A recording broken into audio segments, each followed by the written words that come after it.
Yemo. Ning Qingxue looked up. She was exploding with joy after receiving the necklace crafted by Yi Mo himself. She just wanted Yi Mo to help her put it on, but saw Yi Mo put his hands through her collar. She subconsciously screamed, but as soon as she did, she regretted it. Yi Mo. Ning Qingxue looked up. She was exploding with joy after receiving the necklace crafted by Yi Mo himself. She just wanted Yi Mo to help her put it on, but saw Yi Mo put his hands through her collar. She subconsciously screamed, but as soon as she did, she regretted it. Yi Mo was startled. He found his hands had touched Ning Qingxue's chest. It was soft and smooth, and he almost couldn't control himself. If Ning Qingxue didn't scream, perhaps he would have grabbed hold of it. He quickly let go of his hands and looked apologetically and awkwardly at Ning Qingxue. After a long while, he said, "Sorry, I almost couldn't control myself." Ning Qingxue's face was bursting with redness. She was a little annoyed. This idiot, if you want to touch it, then touch it. Why say it out? Why talk about it? She buried her head into Yi Mo's chest again. She was hopeful and joyful, but a little worried at the same time. Her feelings were very confused. But soon, she decided that since Yi Mo did that, it meant that he liked her too. Otherwise, he wouldn't be like that.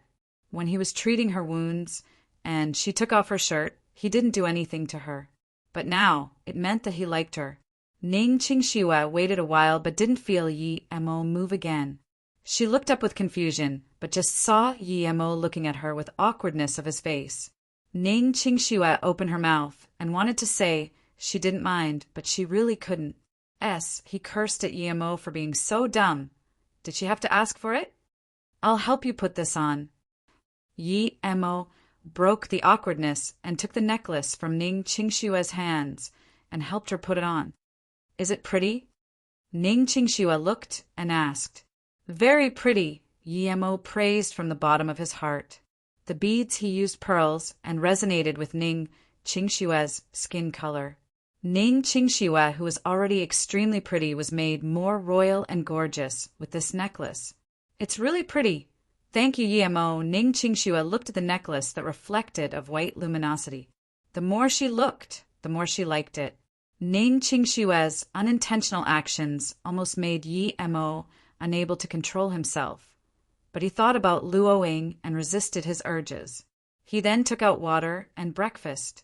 The two finished breakfast, and Yi Mo packed everything up before carrying Ning Qingxue on his back and tying her to himself. Then he was about to leave. Ning Qingxue felt warm and safe on Yi Mo's back. It was like heaven compared to her walking in the forest by herself at night. "Be careful, there's this cat-like thing which seems to be very strong," Ning Qingxue reminded. Yi Mo smiled. "I already killed it last night." "I don't know what animal it is, but it's certainly very fast. I went for it last night because it almost killed you. As such, the first thing I did last night was to kill that guy." As he spoke, he felt the softness of Ning Qingxue's body, causing his heart to burn with fire. He thought his self-control was getting worse and worse. If he used this mentality to Foundation establishment, he wouldn't succeed for sure. Hearing Yi Mo's words, Ning Qingxue felt warm at heart and just made a low sound and stopped talking. After a long while, she continued, "Actually, I wasn't angry in the morning. In fact, I also like—" Her voice got low until even Yi Mo couldn't hear it.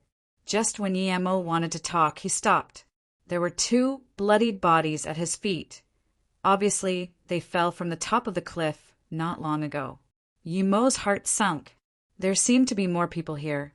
He was scared that Ning Qingxue would be frightened by this and immediately said, "Qingxue, close your eyes first.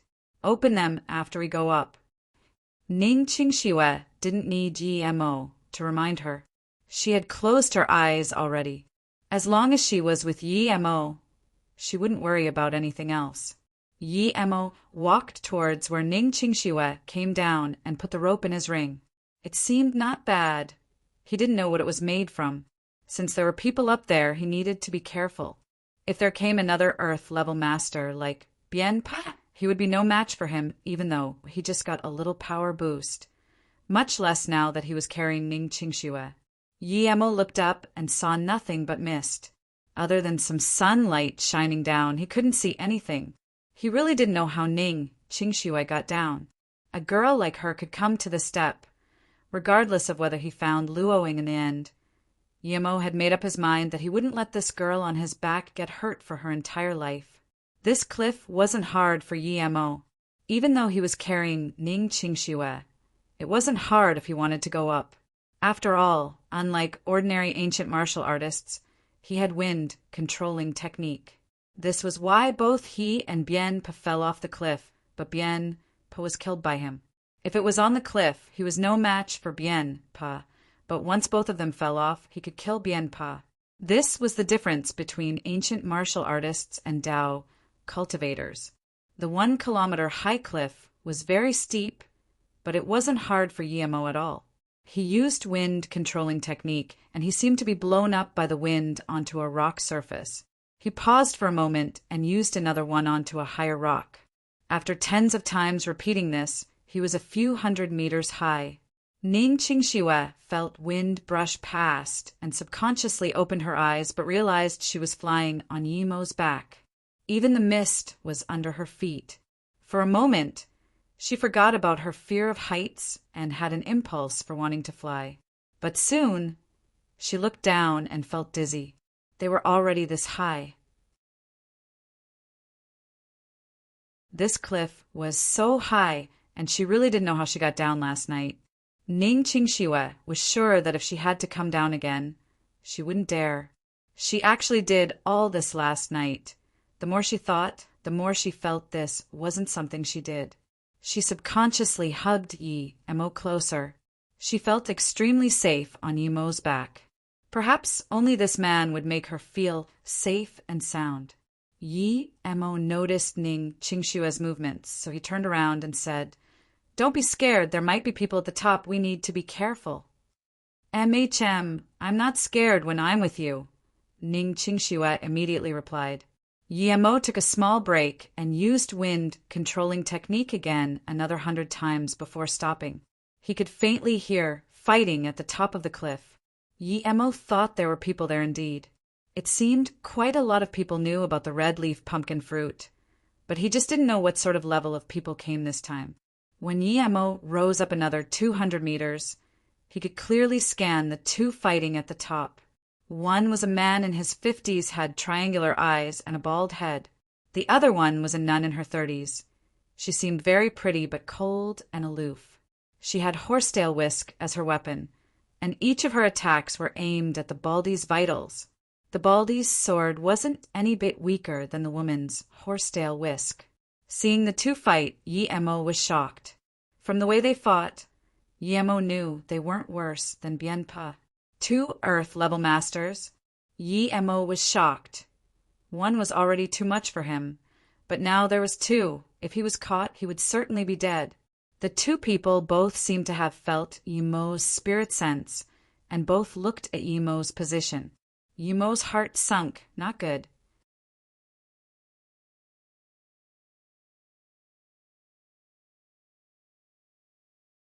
He was caught, no doubt about that. Yi Emo even stopped breathing and took back his spirit sense. The fighting sound still came here, but Yi Emo could tell they stopped fighting with their lives. Their fighting was shifting over here, gradually. Obviously, they had come to a tacit agreement to eliminate the outside influence. He was caught, no doubt about that. Yi Emo even stopped breathing and took back his spirit sense. The fighting sound still came here, but Yi Emo could tell they stopped fighting with their lives. Their fighting was shifting over here, gradually. Obviously, they had come to a tacit agreement to eliminate the outside influence. What to do? Yi Emo searched for a way desperately. At this time, if he was stopped by the two, he would die for sure. He surely couldn't run away from two Earth-level masters. The sound was getting near. Yi Emo suddenly had an idea. He didn't go down and went up instead. He didn't use wind-controlling technique, but took out a climbing metal claw and climbed up carefully. There was indeed someone. The two Earth-level masters had seen Yi-Mo, but they didn't expect Yi-Mo to be carrying a woman on his back. They stopped fighting. Their thoughts were the same. They had to eliminate Yi-Mo first, regardless of who he was. Yi-Mo stopped pretending as though he just saw there was someone there. He subconsciously stopped his movements and stared at them. A brief moment later, he screamed and fell down like a shooting star, soon disappearing in the mist. Just an insect. The Baldy sneered. His long sword started attacking with full power again towards the nun. He thought that even if he suddenly fell, he wouldn't be able to live, much less someone so young with a woman on his back. The nun's horsetail whisk also fought against the sword. They returned to fighting with their lives, as though they didn't see Emo fall down the cliff. The moment Yi-Mo fell, Ning Qingshue's heart went to her throat, but she soon recovered. She was very satisfied if she died with Yi-Mo, but things took a turn for the unexpected. When the two fell below the mist, Yi-Mo stood accurately on a rock. After a while, he heard more fighting noise. Yi-Mo said, "Qingxue, don't talk. We were found by two strong guys on the cliff. I need to think of a way to run away without them knowing." Ning Qingxue had her arms around Yi-Mo. She had the joy of sudden life. Although she didn't regret dying with Yi-Mo, if she could live with him, why would she want to die? Yi-Mo didn't dare to go up and instead shifted carefully. When he was about 500 meters, the side of the cliff blocked him from moving sideways. If he was to go over it, he would have to go up. But going up would be going to the top. He didn't dare to go up, so he could only carry Ning Qingxue moving down. Yi-Mo just moved down 100 meters or so and found a crevice on the cliff face. Yi-Mo climbed in without hesitation. When he went in, he saw a plethora of herbs. His heart started to beat rapidly. Was this the place Emo Kong talked about? He looked around and didn't see any space abyssal rock. He was quite disappointed, since most of the herbs here were quite ordinary. But soon he was excited again. He saw a large lotus sprouting from the cracked surface. 1,000-year lotus seed. Yi-Mo almost screamed. He didn't expect it to be here. He was actually so lucky. Yi-Mo quickly dug out the entire lotus and put it in his ring. He didn't check how many lotus seeds he got. After taking them, he looked around carefully and dug out more herbs. Although they weren't spirit herbs, they were quite old and also precious. What's that fruit? It looks like a pumpkin. I wonder what it tastes like. Ning Qingxue pointed to a meter-tall tree. Yi-Mo also saw it too. He felt it was a wild pumpkin and didn't care. Now that Ning Qingxue asked, he immediately said, "I'll pick it for you." Then Yi-Mo landed in front of that tree. When he smelt the fruit, he almost lost his mind. Face-preserving fruit! Yi-Mo almost screamed. It wasn't just a regular spirit herb, but one that was countless levels higher than his silver heartgrass.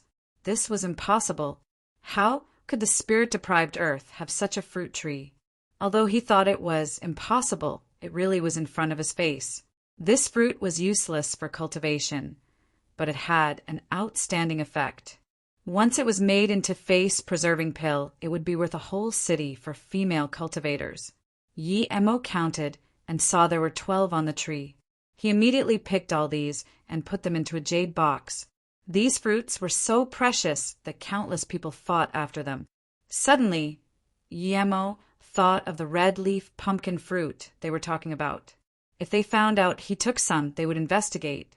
Thinking about this, Yi-Mo dug out the entire tree and put it in his ring. Then he reordered the place he dug until people couldn't tell he was here.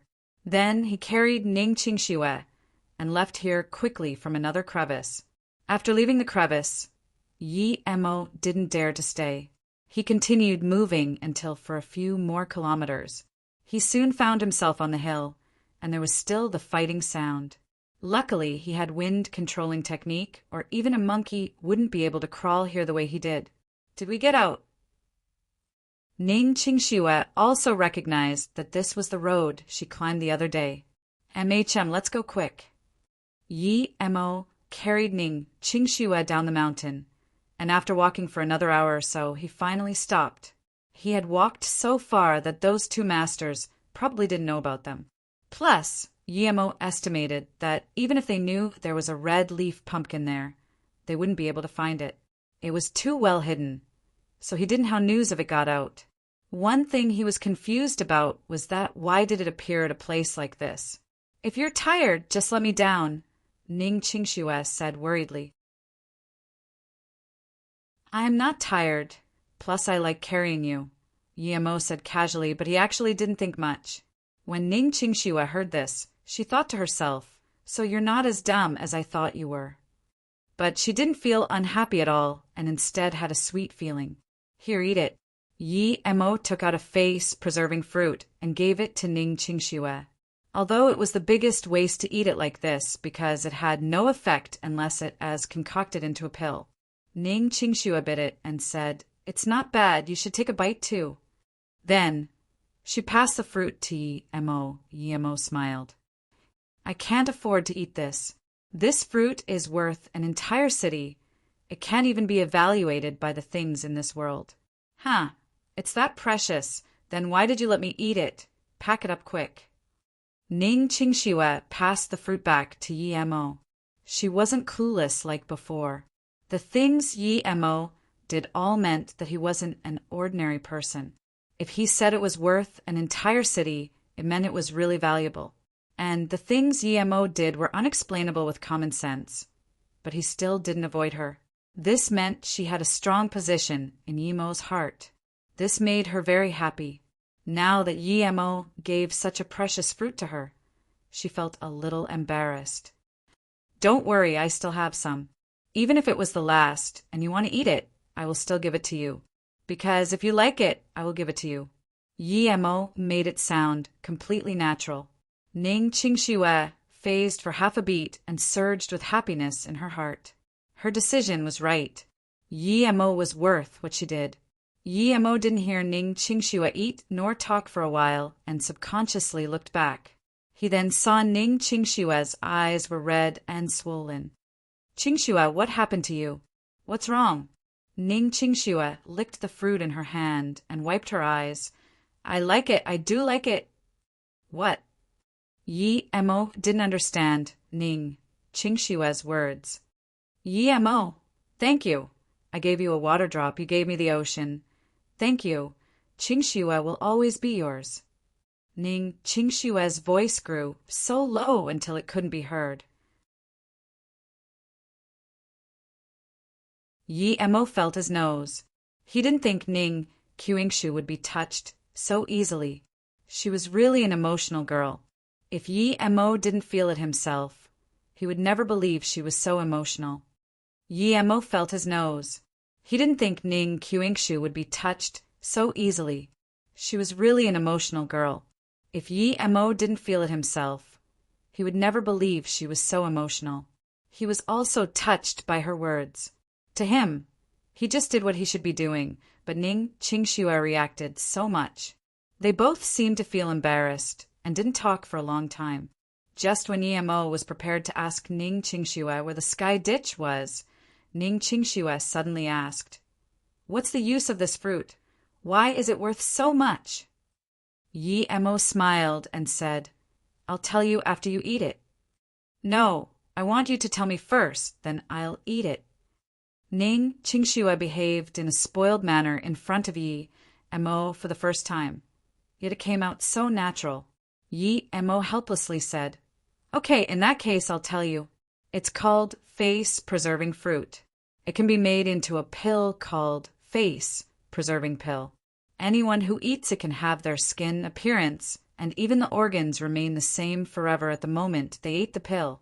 They can't live forever, but mortals can extend their life by 10 years. Although Yi Mo said it casually, Ning Qingxue was shocked. There was actually such a pill in the world. If someone else said it, she would think it was **T. But Yi Mo said this, and that meant it was real. In that case, this fruit was worth countless times more than what Yi Mo said it to be.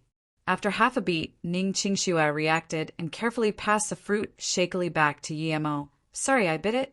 You didn't tell me it was that precious. If we made it into a pill, then we could buy multiple large companies. Pack it away, quickly. Yemo smiled and pushed it back. If you like it, then eat it. I still have 11 here. If you still want more, I still got more. Doesn't matter if you eat it all, it's food anyways. From young to maturity, her parents spoiled her a lot, but that was based on her behavior, and they were her parents. If she said to sell the company and everything they owned just to buy a fruit, her parents would definitely stop her, but Yemo didn't mind at all. It didn't matter if she ate it all. Ning Qingxue's hand with the fruit stopped. She was clear how much money Yemo had in the past, and it could be said that Yemo owned nothing. She didn't think she was this important in his heart, and this made her unable to hold back her tears. She softly caressed Yemo's hair and said with a stutter, "Why are you spoiling me like this? You will turn me bad." Yemo sunk into silence for a while before murmuring, "From the moment you ran into Shanongjia, went down the cliff, and risked your life to save me, I've decided to spoil you for your entire life. I will only spoil you more in the future."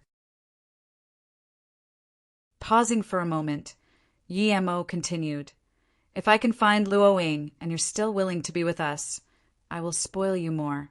If I can't find Luoying this life, I will stay with you my entire life. I'm willing." Ning Qingxue's voice was still a little stuttered. She paused before saying, "But will Luoying's sister accept me?" She didn't finish, but her concern was real. This was a one-husband, one-wife society. She loved Yemo and knew he wasn't a normal person. Even though Yemo had a wife called Luoying, as long as Yemo was willing to accept her, she had made up her mind to stay with Yemo even if her family was against it. She was just scared that Luoying wouldn't accept her. When Yemo said her past wife was Luoying, Ning Qingxue had a concern. She was afraid before that Yemo would leave without notice when he found Luoying. But now, she was worried Luoying wouldn't accept her. And she had a stranger thought. She could only accept Luoying and Yemo together. If it was another girl like Qi Wanqing, she wouldn't be able to accept it. Would Luoying think the same way as her? If her parents didn't accept it, she could leave with Yemo. But if Luoying wouldn't accept it, she didn't know what to do. Hearing Ning Qingxue's words, Yemo had the look of deep thought in his eyes. After a while, he seemed to be talking to himself, Master Will.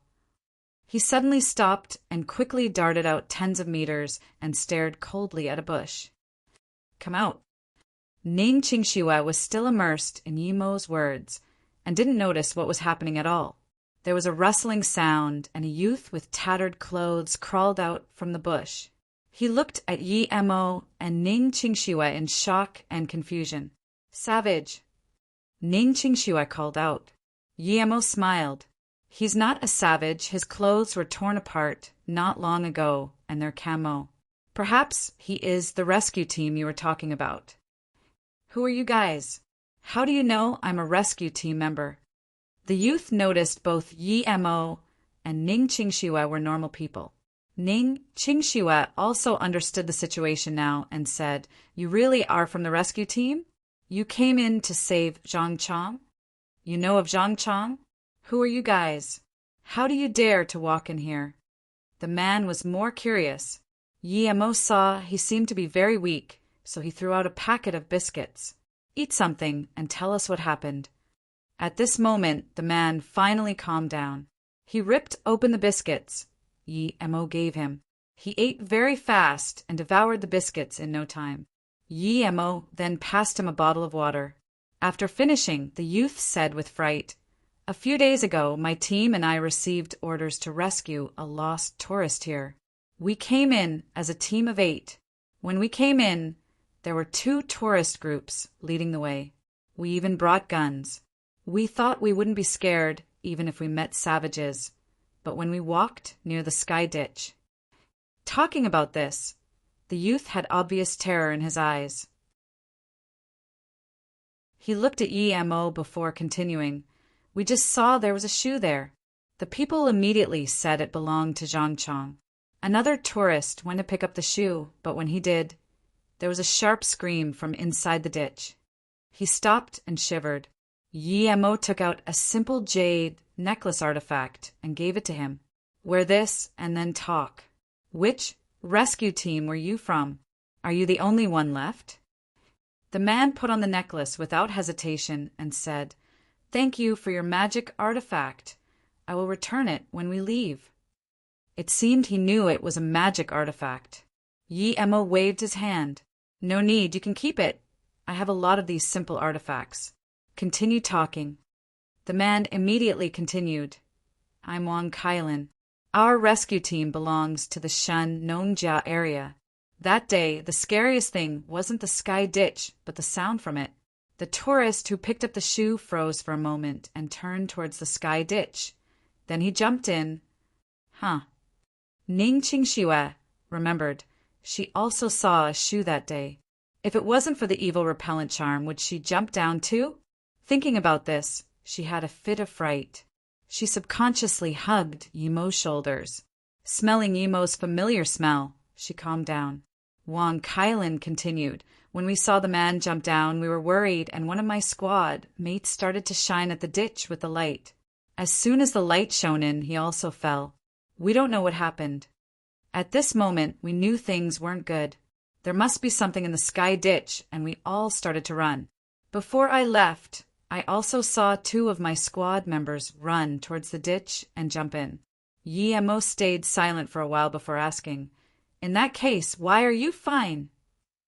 Wang Kailin said with fright, It was because I wore a magical artifact that was blessed. I don't know if it was due to that I was able to escape. This is too metaphysical. I didn't dare to run out the way I came from. I wanted to find a way out, but I wasn't able to for a few days. I also didn't see more rescue team come in. You are the first people I met in a few days. Ning Qingxue experienced it firsthand and knew Wang Kailin wasn't lying. Thinking about this, she said worriedly to Yi Mo, How about we take another route too? Yi Mo smiled. Take another route?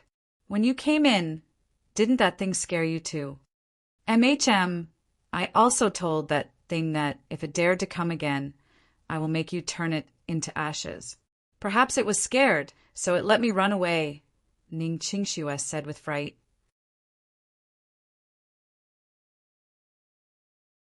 Chapter 209, Terror Reappearance. Chapter 209, Terror Reappearance. You also come from the sky ditch? Wang Kailin asked. Yeah, the Zhangchang you are looking for came from my tourist group. He was the one who stepped on the ground when the ditch appeared. Ning Qingxue replied, but she immediately remembered that this was related to her.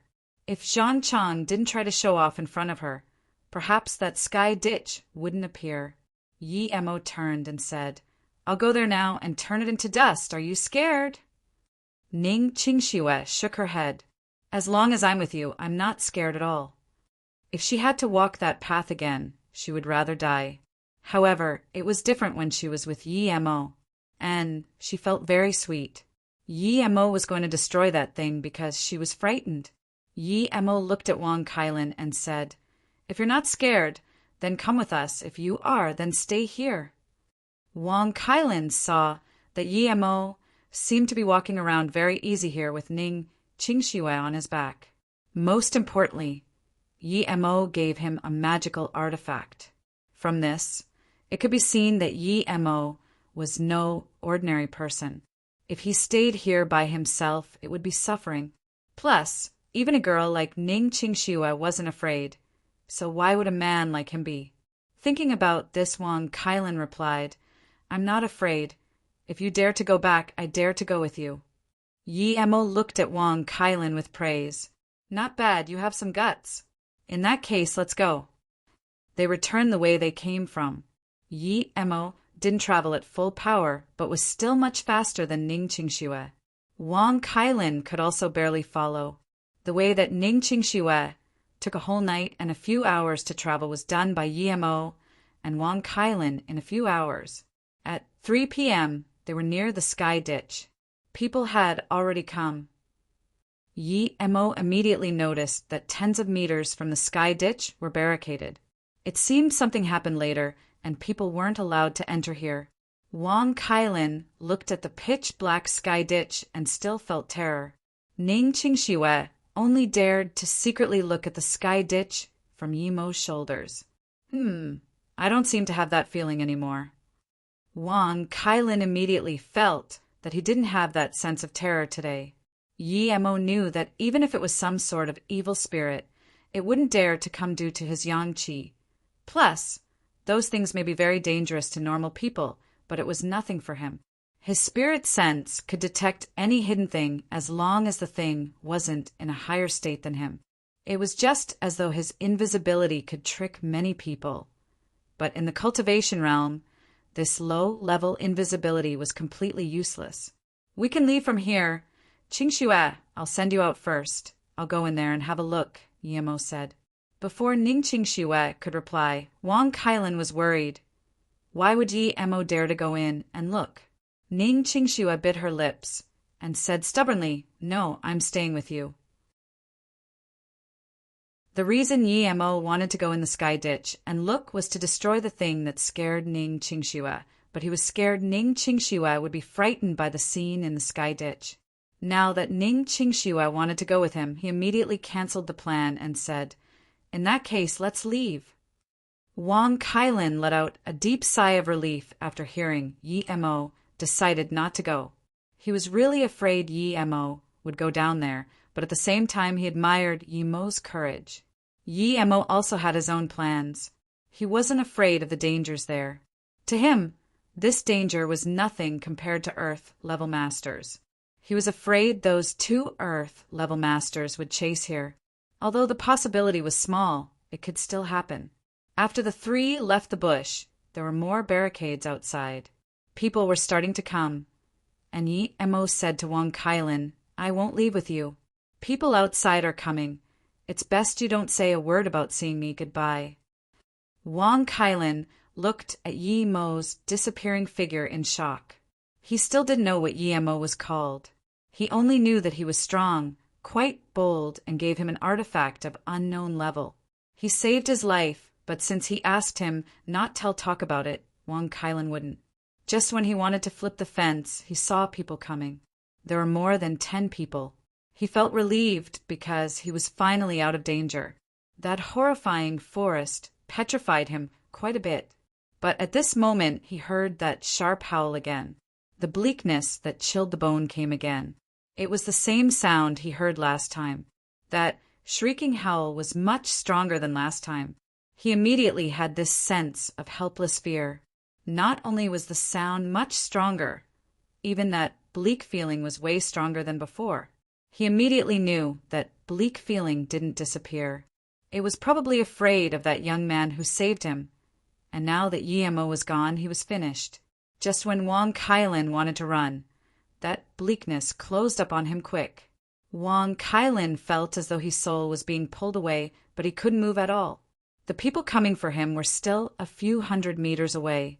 A sense of hopelessness filled his heart.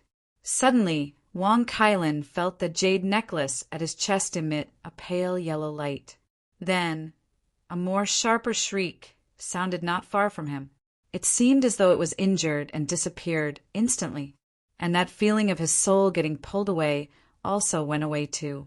At this moment, he saw more than 10 soldiers run to him with guns.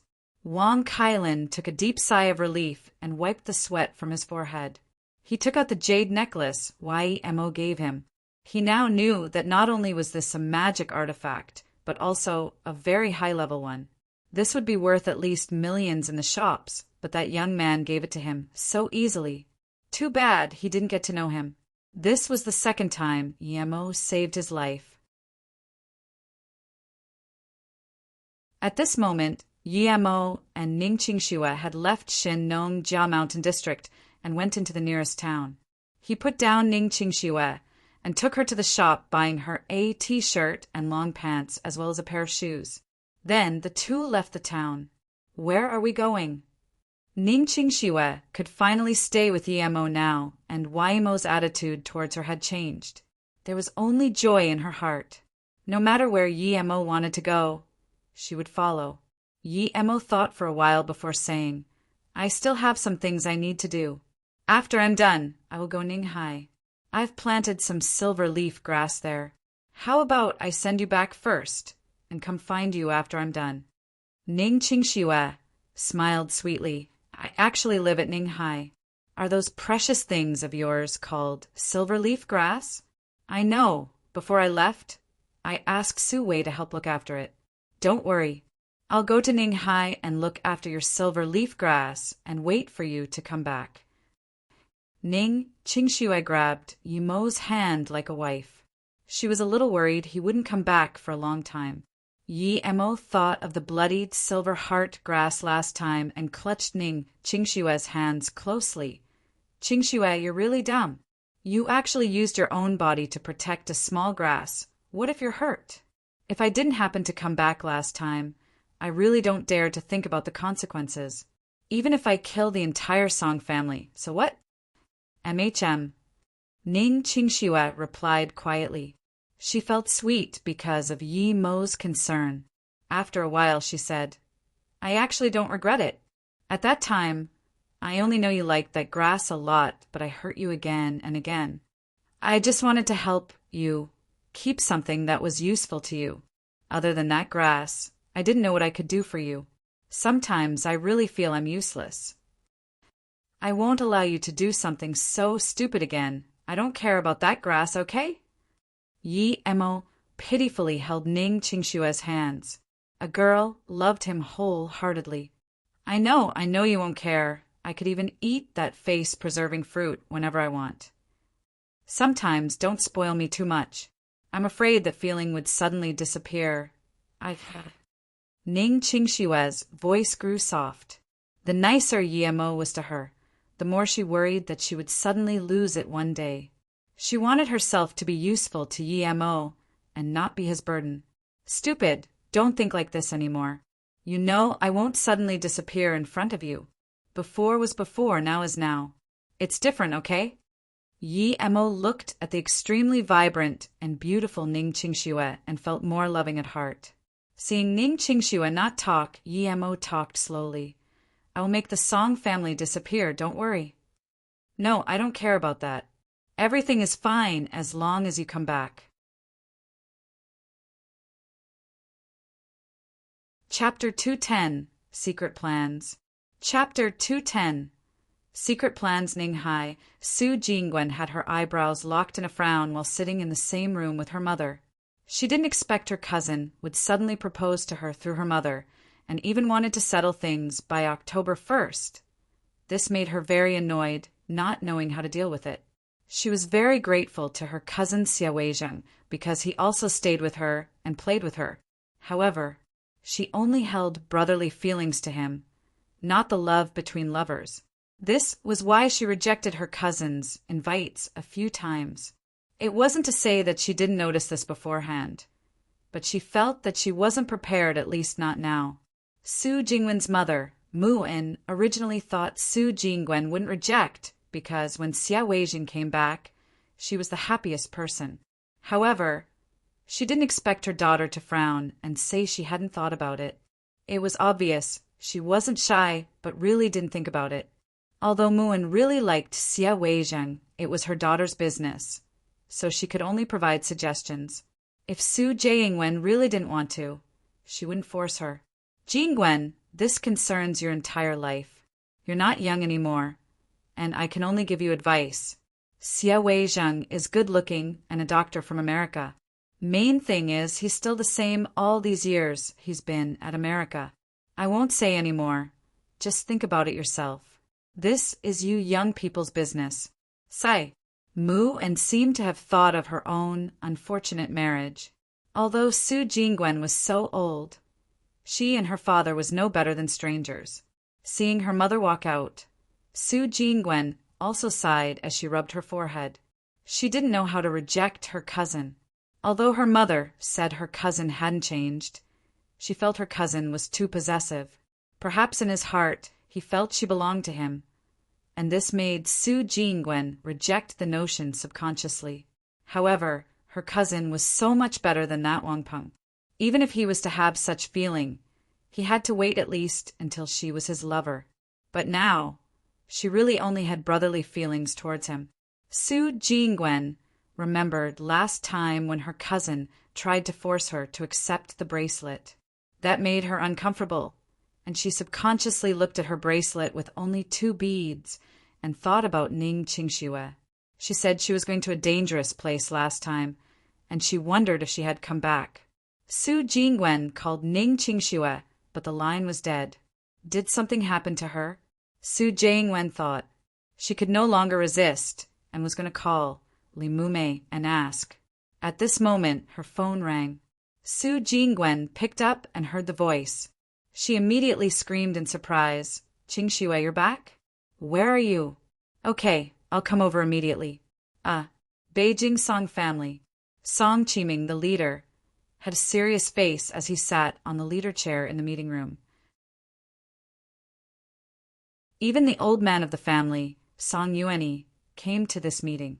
However, even though Song Yuanyi was Song Qiming's father, he still sat on a chair lower than Song Qiming. This meant that Song Qiming was completely responsible for this family meeting. But other than the Song family, there were 2 people who weren't from the Song family at this meeting. One was a very handsome man in his 30s with white skin and looked scholarly. Another was an old man in his 60s with a red face yet a shining black hair. His hair seemed to be tied up while his eyelids seemed sunken. This hair was very strange in modern society. Our Song family appears to be glamorous, but we're actually shaking under the weather, Song Qiming said and scanned all the Song family members before continuing. Yemo, I believe everyone knows, slaps our face again and even killed 3 of our direct lineage members. However, we didn't even dare to seek revenge. If this continues, we would crumble ourselves. Song Qiming's face got more serious. Qiming, said the danger, now everyone think of a plan. Our Song family had underwent so much troubles. Can we not even overcome this little problem? The one talking was Song Yuanyi. Song Qiming nodded. Other than our family members today, there are also O Feng from the O family and Li Mingqiang predecessor. O family was almost annihilated entirely by Yemo due to a small thing. The 2 tigers of the O family were killed by him as well. Li Mingqiang predecessor's disciple Hu Qiu was also killed by Yemo. It could be said Yemo loves killing and is full of blood on his hands. Now, our Song family is in conflict with him, and I believe the next to fall will be our Song family. If we can't prevent this, we're not far from death. Song Qiming finished, and O Feng's face was pale as he clenched his fists. He didn't say anything, but from how his body was shaking, it could be seen how angry he was. The old man suddenly opened his eyes and sneered. The young people now are getting cockier. Just because he has some power, he shows off everywhere. Hu Qiu is my disciple. If I don't kill this bastard and get revenge for my disciple, then what have I been studying martial arts for? Predecessor Li, don't worry. We also want to kill Yemo as soon as possible, but this person is quite strong. If we're going to attack, we need to succeed with 1 strike. We must not let him have a chance to breathe. Plus, Mr. Hu Qiu also died due to our Song family. We won't stand by in this issue. A man sitting on the left from the Song family bowed and said, originally, the Song family was asking for Li Mingqiang's help, but after he said that, it became the Song family helping Li Mingqiang. Li Mingqiang was old and astute. How could he not tell? He glared coldly at the man, but didn't say anything. Song Qiming reproached, however, Song Hu shut up. Stop using your little tactics. Predecessor Li Mingqiang came to help our Song family this time. Song Hu put in the effort, but didn't get any good result. His face burst red as he sat aside, not saying anything. Song Hai stood up and said, Leader, predecessorly, this Yemo is indeed no ordinary person. Other than predecessorly, no one from our Song family is a match for him. Plus, we can't use proper means against him because he actually became the head instructor of flying snow. However, there is someone who can take him on. If leader wants to see him, I can bring him here immediately. Who? Invite him in quickly. Song Chiming was troubled for not having a way to deal with Yi Mo, but now that someone said they had a way, how could he not be desperate? Although he knew Li Mingqiang was strong, he wasn't sure if Li Mingqiang was enough for Yi Mo. After all, even that tiger from the O family was killed by Yi Mo was so strong that he was starting to get scary. Plus, he couldn't use the country's power against Yi Mo. Even if he could, was Yi Mo someone who could be fought with numbers? Just when everyone was guessing, Song Hai brought in a skinny middle-aged man. He was in his 40s, triangle eyes, long eyebrows. He walked in the meeting room of a top family in China, but was very much at ease. Leader, this is Dongfang Shi. He found us not long ago and wishes to help us against Yi Mo. Song Hai introduced Dongfang Shi briefly and retreated. Song Chiming stood up. Dongfang Shi? Were you the head advisor of Nanqing, the person who led Nanqing to establish a base at Sinai? Dongfang Shi smiled like an ancient man as he saluted with his fists. Indeed, it's me. I didn't expect my humble name to be in the ears of the Song family leader. It's my honor. Please sit, please sit. Song Chiming knew about Dongfang 11. When Nanqing was still struggling to start up and when even Qianlong too was running around for his life, Dongfang Shi appeared. He settled the score all by himself. Countless plans came from his head and eventually lead to the formation of the largest mafia in Asia, Nanqing. It could be said that Nanqing was a mafia that even a country couldn't do anything about. This was all due to Dongfang Shi. Song Chiming heard that Dongfang Shi frequently sigh. I regret not being able to be born in the Three Kingdoms and settle the score with Zhuge Liang and Sima Yi. Won from this, it could be seen what great goals he harbored. However, under the new political system, he was unable to put his talent to use. He wasn't from a big family, so he couldn't go in the political field. Thus, he could only help Qianlong Tu to become a small emperor, but this dream was shattered by Yi Mo. It could be said that the person Dongfang Shi hated the most now was Yi Mo. Dongfang Shi sat down with ease and said, Is the Song family leader troubled because of Yi Mo? Song Chiming had heard so much about Dongfang Shi's big name. Now that he asked, he said straight up, Indeed, the Song family is quite troubled now. We can't do anything about Yi Mo. Please help us, Dongfang brother. Dongfang Shi smiled. Since I came to help the Song family. Plus, I already have great enmity with him. Even if I don't, I can't bear to see someone so cocky. But before this, I want to know what trump cards the Song family has. One TL note, Zhuge Liang was renowned as the smartest tactician, being able to predict the enemy's every move. Sima Yi was the same, but slightly inferior to Zhuge Liang.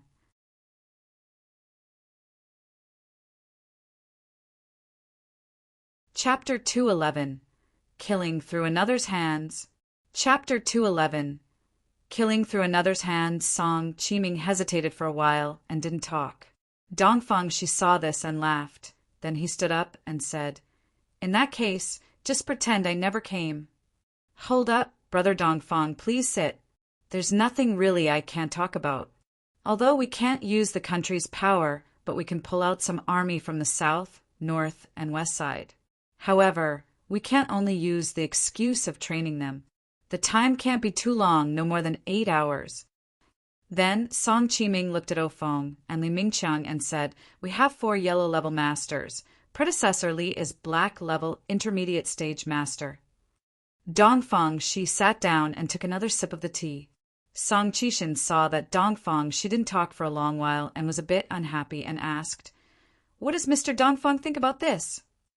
Dongfang Shi put down the cup and slowly said, Our country has an ancient saying, Know yourself, know the enemy, and you can fight 100 battles without losing. I believe the Song family leader knows where Yi Mo is at now and what he's doing. Song Qiuming nodded and said, Indeed, he took a mission to find something. Dongfang Shi nodded and said, Since Song family leader is so genuine, I won't take corners. Yemo probably went out to find some data. Of course, he wouldn't be able to find it. Song Qiming suddenly looked at Dongfang Shi and coldly said, "How does Mr. Dongfang know about this?" This concerned with the country's secrets. His father only managed to find trace news of it due to his connections all over Beijing. He didn't expect Dongfang Shi to know as well. Dongfang Shi didn't seem to see Song Qiming's scary glare and looked at the other members of the Song family but didn't say anything. Song Qiming immediately understood and said, "Song Hai and Qishan stay. O Feng and predecessor Li Mingqiang please stay. The rest of the people may leave." Soon, only these people remained. "Now can you talk, Mr. Dongfang?" Song Qiming said again. Dongfang Shi looked at O Feng and sighed. Although he didn't know why Song Qiming kept O Feng, he knew he couldn't tell him to go. "I came this time to make a deal with the Song family. I will help the Song family kill Yemo, but the Song family needs to promise me two things," Dongfang Shi said at a moderate pace. Song Qiming obviously saw Dongfang Shi look at O Feng, but he said, "Oh, please be clear, Mr. Dongfang. If we can kill Yemo, it's fine even if the Song family makes some sacrifices." "Okay, since you're so straightforward, I'll just say it." Dongfang Shi's voice sounded as though he has made up his mind. "I'm actually a member of North San now. I believe Brother Song has heard of it." Dongfang Shi paused here, but Song Qishan suddenly stood up. "What, you're from North Sand?" Song Qiming's face sunk. He felt Song Qiming couldn't control himself and unhappily said, "Qishan, don't interrupt Mr. Dongfang, sit down." But he was quite disappointed. He originally wanted to pull Dongfang Shi into the Song family, but now it seemed it wasn't possible. Dongfang Shi didn't seem to see Song Qishing's shock and continued slowly, "I know the country is very against the North Sand now, but that doesn't affect our deal. I can promise with the help of North Sand, Yemo will have nowhere to escape and eventually be sent to the Song family or die without a complete body." Song Qiming didn't show any emotions and said, "Mr. Dongfang, let's talk about your two conditions. First, Yemo captured a few of our North Sand members. Please help get them out. Second, after this is done, please return the data Yemo brought back." Dongfang Shi said these and took the teacup while waiting for Song Qiming's reply without any nervousness. Song Qiming's face sunk and changed for a long time before saying, "The first, I could perhaps get one person out. As for the second, that's impossible. That data has been declared top national secret. I can't get it out. Plus, even if it's in my hand, it would be betraying the country if I gave it to North Sand." After Song Qiming finished, Dongfang Shi's face didn't show any disappointment or unhappiness. He just smiled and said, "Okay, if you can save that woman and draw out the location of the data and defense mechanisms, that's also possible." Dongfang Shi never expected to get the data from Song Qiming. He also knew that was impossible, but Song Qiming could still draw out where it is. If he couldn't even do that, he has no right to cooperate with him. Dongfang Shi agreed. Song Qiming turned around and looked one eye at the old man. Dongfang Shi didn't feel strange at all for Song Qiming agreeing to his demands. He expected this. Everyone at the scene looked at him, and then Dongfang Shi slowly said, "Yemo is not just a fighter, he has some intelligence, but his greatest weakness is arrogance. If I didn't take him so lightly last time, he would be dead already. Mr. Dongfang, please enlighten us." Song Qiming didn't doubt Dongfang Shi's words at all. Which famous person didn't know about Dongfang Shi's big name in China? Dongfang Shi nodded and said, "I've researched this Yemo. Although he's from the Yi family, he seems to have big problems with them. However, he's quite close with his brother and sister."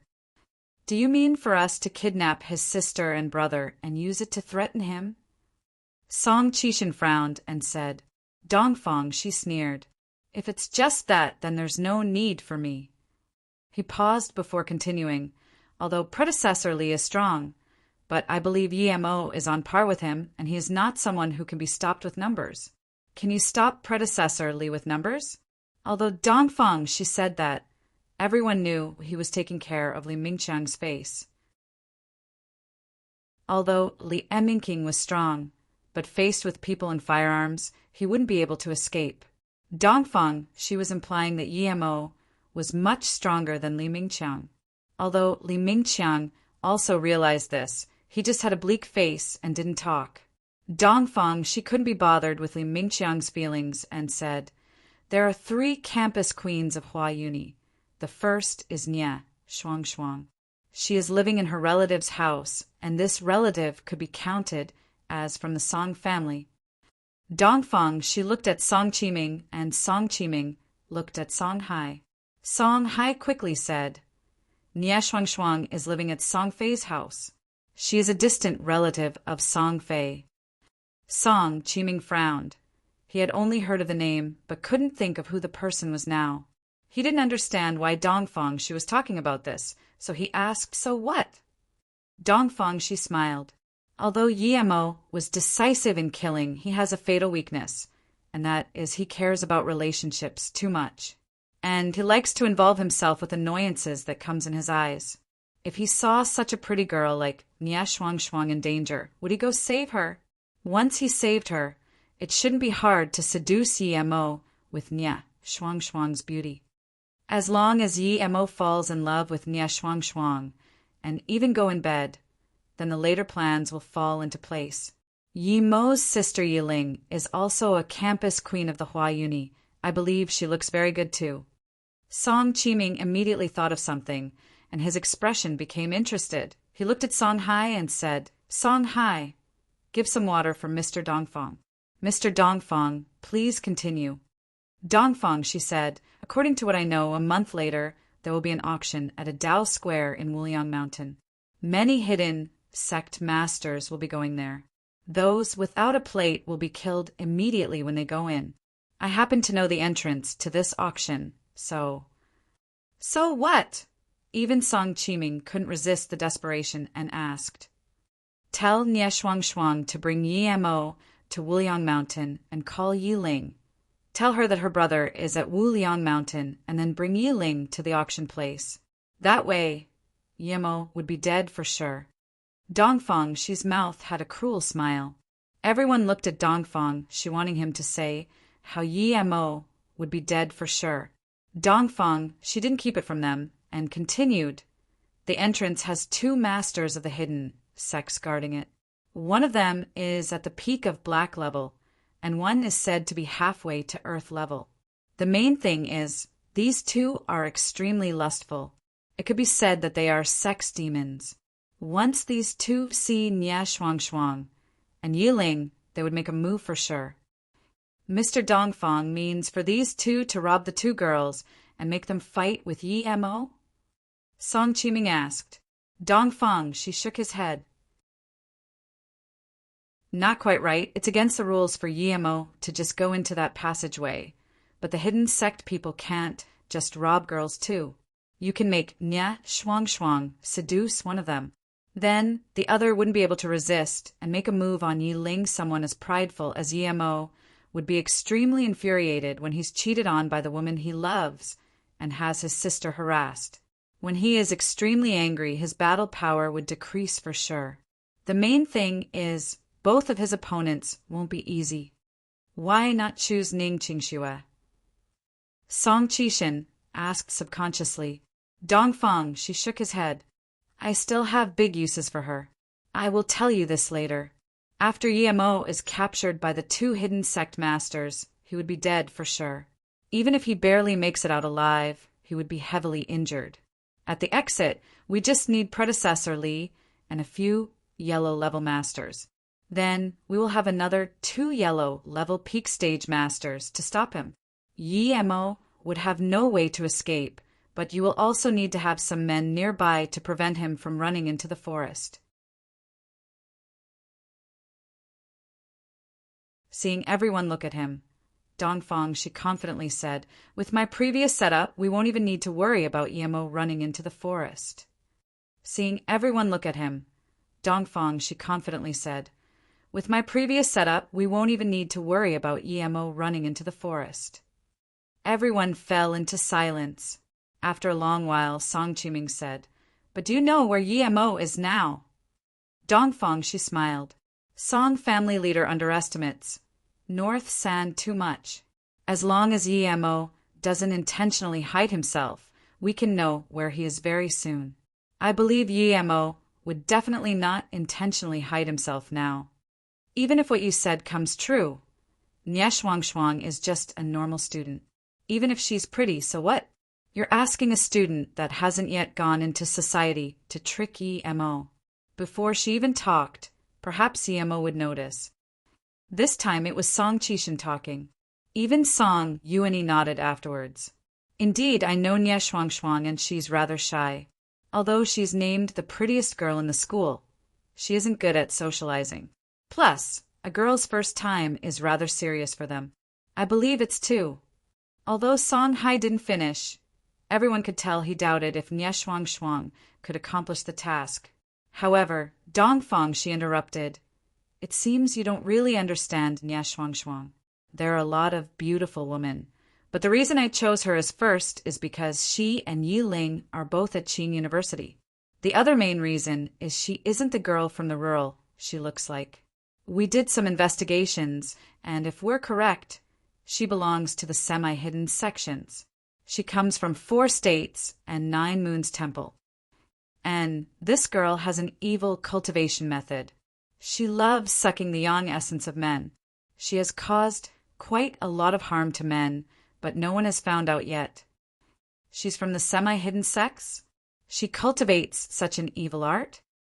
Even Song Yuani felt chilled. A girl who cultivated such an evil art was hiding in the high school.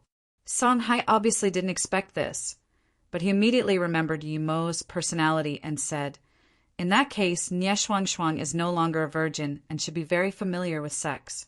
In that case, Yemo probably won't like her. Dongfang, she sneered. Even if he doesn't like it, he would know after they've been on the bed together. If Nie Shuang could do that, then we've already succeeded. Plus, you probably don't know that Nie Shuang had met up with Yemo once. If Yemo sees her in danger, it's very likely he would help her. Song Qiming's joy retracted. He thought a long while before saying, Yemo is not someone who can be tricked so easily. Since Nie Shuang had seen Yemo before, it means that Yemo probably knows who she really is. However, Dongfang, she calmly said, that's because you don't know the rules of the temple. If the female students were to let others know of their identity, they must kill that person. Even if they can't, they must report back. The people from the sect would kill the person as soon as possible. If the student's identity was revealed but they hide it from the sect, do you know what the consequence is? Boiling alive in oil is a light punishment, and Yemo had seen her before, but he is in no danger. This means that Yemo only knows Nie Shuang is a student at Hua University. He doesn't know where she comes from. Plus, if their identity were to be so easily discovered, they wouldn't have the right to be a semi-hidden sect. Even we paid a huge price to know her identity. The Song family people took a deep breath. Obviously, they didn't expect North San to have such a strong power. If Nie Shuang really didn't report back, then wouldn't this plan be a joke? Song Hai said worriedly. Dongfang, she sneered. First, there are the consequences of not reporting. Even serious lovers wouldn't do that. In addition, the temple is a branch of a Tao sect. 9 Moons Temple is a branch of Heavenly Emotion Severance sect, and their full name is 9 Moons Emotion Severance Temple. The disciples from there wouldn't have any emotion for anyone. Plus, Nie Shuang is one of the outstanding students of the temple. How could she do that for Yemo, whom she had only seen once? But no matter how much Dongfang she calculated, he didn't calculate that Yemo had spirit sense. The moment he saw Nie Shuang, he noticed something wasn't right. Dongfang, she didn't understand the heart of a woman, so he didn't calculate that Nie Shuang really didn't report back. Any mistake would be fatal, much less when Dongfang she made 2. If he heard of a song called Don't Guess the Heart of a Girl, then perhaps he wouldn't make the second mistake. But no matter what, the first mistake was unavoidable. Song Qiming stood up and bowed. After hearing Mr. Dongfang's words, I finally understand that people with immense fame do have true capabilities. Leave Nye Shuang Shuang to us Song family. We won't let a mistake happen. However, Dongfang, she shook his head. It's not easy to get her to work with us. Luckily, she loves Yang Essence. I heard Yu Song family has a high-level magic artifact, Jade Woman Plate. Perhaps this could motivate her. When Song Yuanyi heard the words, Jade Woman Plate, he suddenly stood up and stared at Dongfang she closely. However, Dongfang she seemed perfectly at ease. Song Yuanyi sighed and sat back down slowly. He was thinking that this north sand was too scary. When Su Jingwen got to the rendezvous place, Ning Qingxue was already there. Qingxue, you seem to have changed a lot. You came back from that dangerous place. Su Jingwen could tell with one glance that not only was Ning Qingxue more healthy-looking, she no longer seemed depressed like last time. She could feel Ning Qingxue seemed more happy and energetic, and this made Su Jingwen very confused. Ning Qingshue's smile was as sweet as the blossoming of 100 flowers. Even Su Jingwen was attracted by this manner of Ning Qingxue. Although Su Jingwen had great confidence in her looks, she had to admit that sometimes Ning Qingxue was prettier than her. Where did you go? You seem so different from last time. You went somewhere dangerous, but it let you have this sort of change? This means I also need to go somewhere dangerous, Su Jingwen joked. Ning Qingxue helped Su Jingwen order a cup of coffee and nodded. Those few days were my happiest days, although there was fear that I would die before those days of happiness. But when I thought about the happiness, I felt everything was worth it. I don't regret it. I called you out today to thank you. It could be said that you saved my life.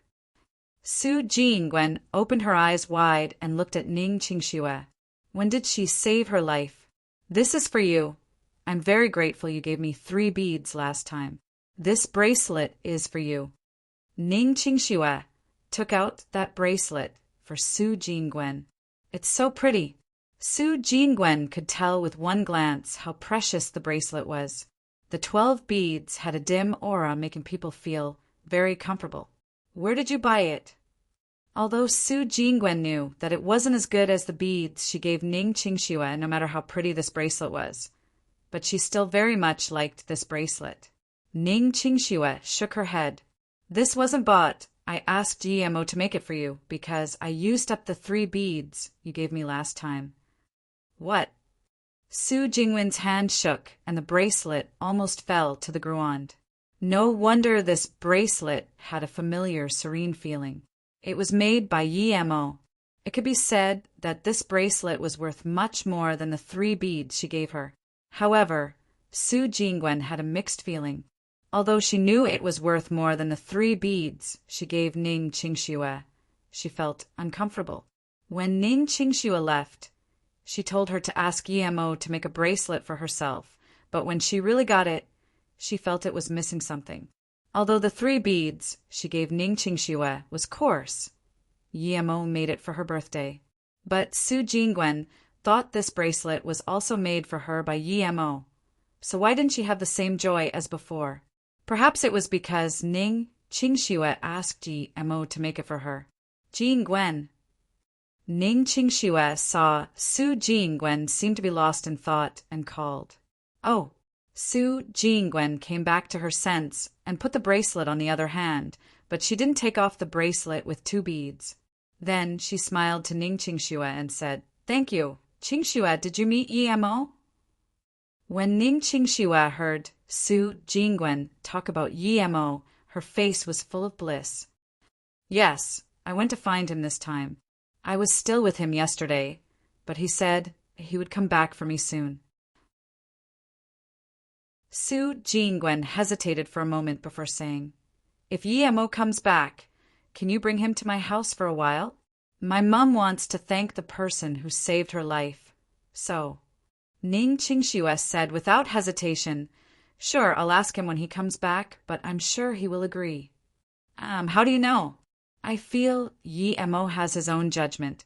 Sometimes he wouldn't be affected by the outside world. Su Jingwen was speaking the fact. Before Ning Qingxue went to Shen Nongjia, she knew more about Yi Mo than Ning Qingxue, and she knew that Ning Qingxue seemed to be together with Yi Mo, but really wasn't. Ning Qingxue's eyes turned to that of longing and said after a moment, "Because I know he wouldn't reject my words."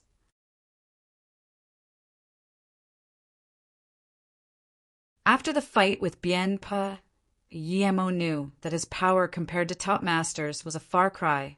Although he almost died, he still benefited some. After the fight with Bien Pe, Yi Mo knew that his power compared to top masters was a far cry. Although he almost died, he still benefited some. Other than getting the face, preserving fruit, and the 1,000-year snow lotus seeds, he had a better understanding of himself. His current power was at most the same as black level peak stage ancient martial artists. Yi Mo had opened the snow lotus and checked. There were 9 seeds, but the rest were gone. Perhaps they were eaten by birds or fell off themselves. However, Yi Mo was already very satisfied with 9. He just needed a cauldron to concoct pills. After sending Ning Qingxue away, he bought a ticket to Guilin. After all, the things he was doing now was too dangerous. It would not be very convenient to take Ning Qingxue with him.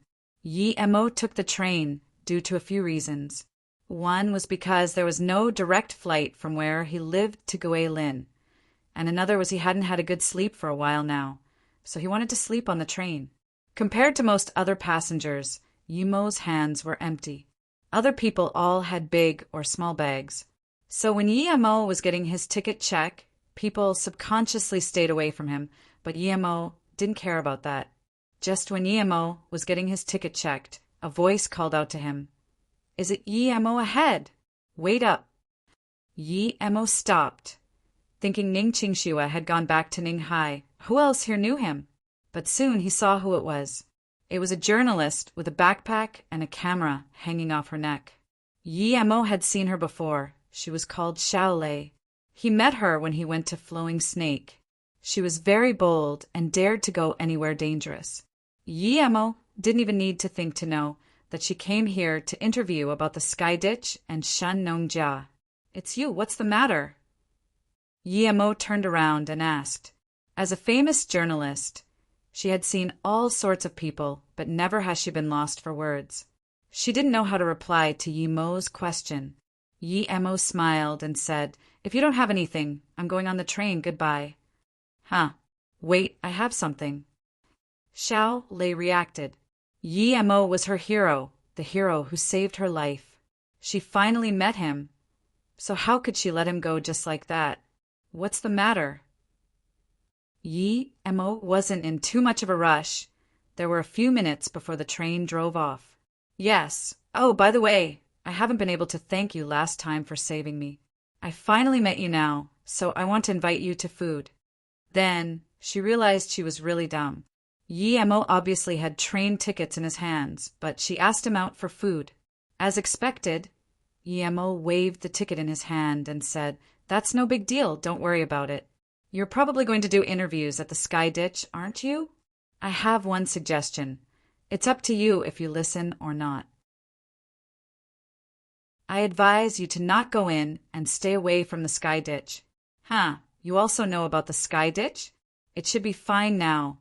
A lot of journalists have been there, but now they don't let us in yet. However, they've sent cameras inside and said there's a cauldron-like thing. They got a lot of images, and the specialists are analyzing it now. It said that it could be from the Qing dynasty, so this Sky Ditch may be a tune from the Qing dynasty." Xiao Lei saw that Yi Mo was going, but she had no reason for him not to go, so she tried to find something to talk about. Yi Mo was originally just listening to her out of politeness. After all, it would be too rude to walk off when she was talking. However, Xiao Lei's words grabbed his attention. It was a cauldron, and he happened to be missing a cauldron. He just didn't know if it was for concocting pills.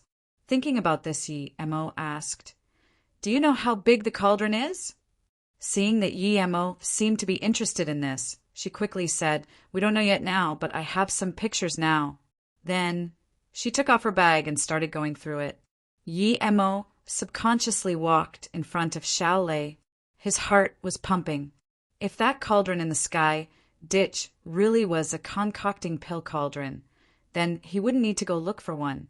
Although Yi Mo had the material to craft a cauldron too, the cauldron he made with his current power would be far from enough to concoct pills, such as face-preserving pill.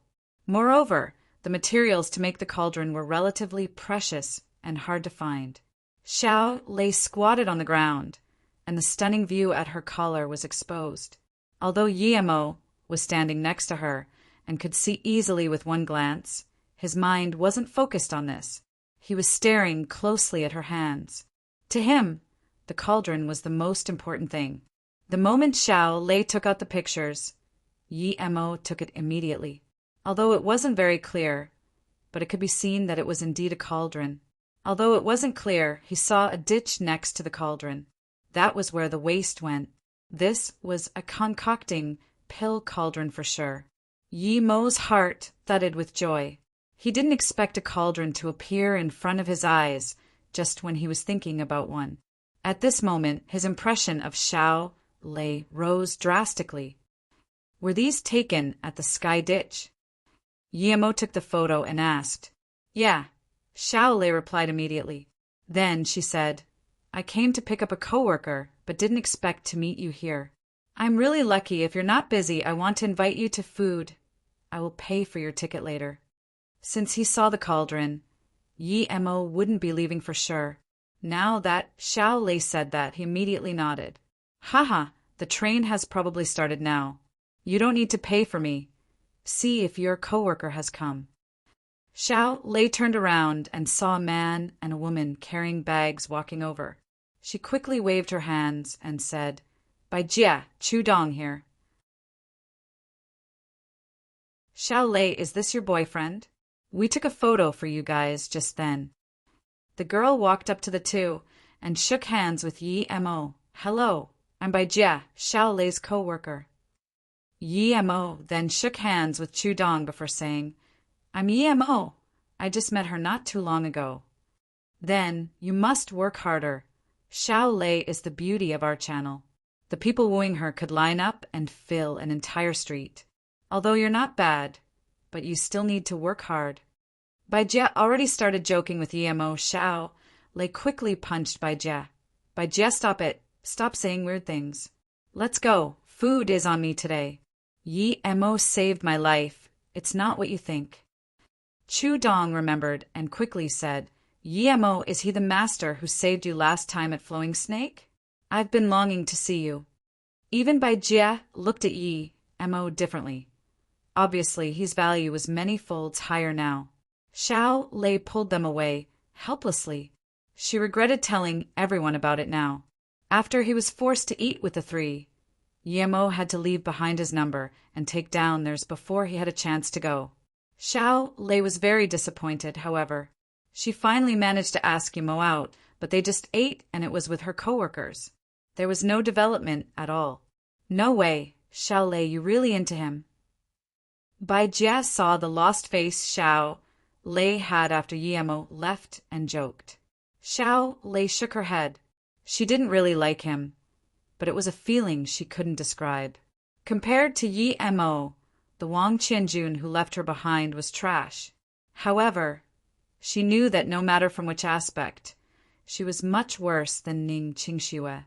And Ning Qingxue was his legal wife. If she didn't happen to meet him today, she wouldn't go look for him.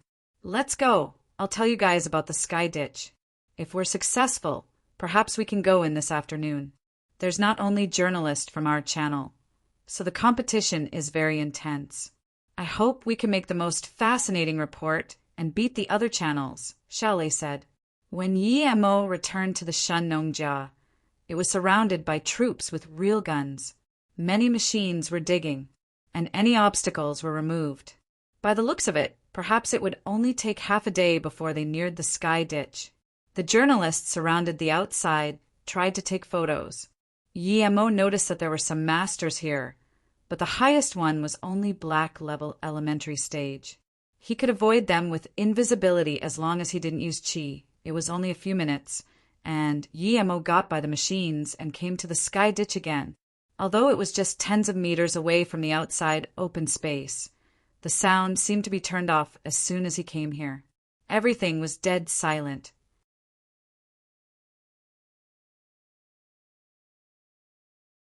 A bleak wind flew past Yi-Emo's ear. Yi-Emo immediately knew this wasn't wind, but something real. His spirit sense scanned, and there was a faint shadow in the sky ditch.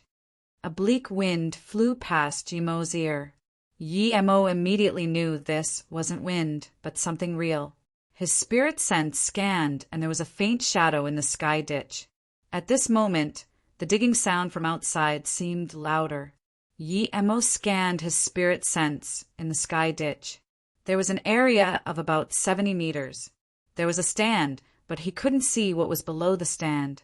Although Yi-Emo didn't really believe ghosts and ghouls, he wouldn't believe the words of those *T specialists.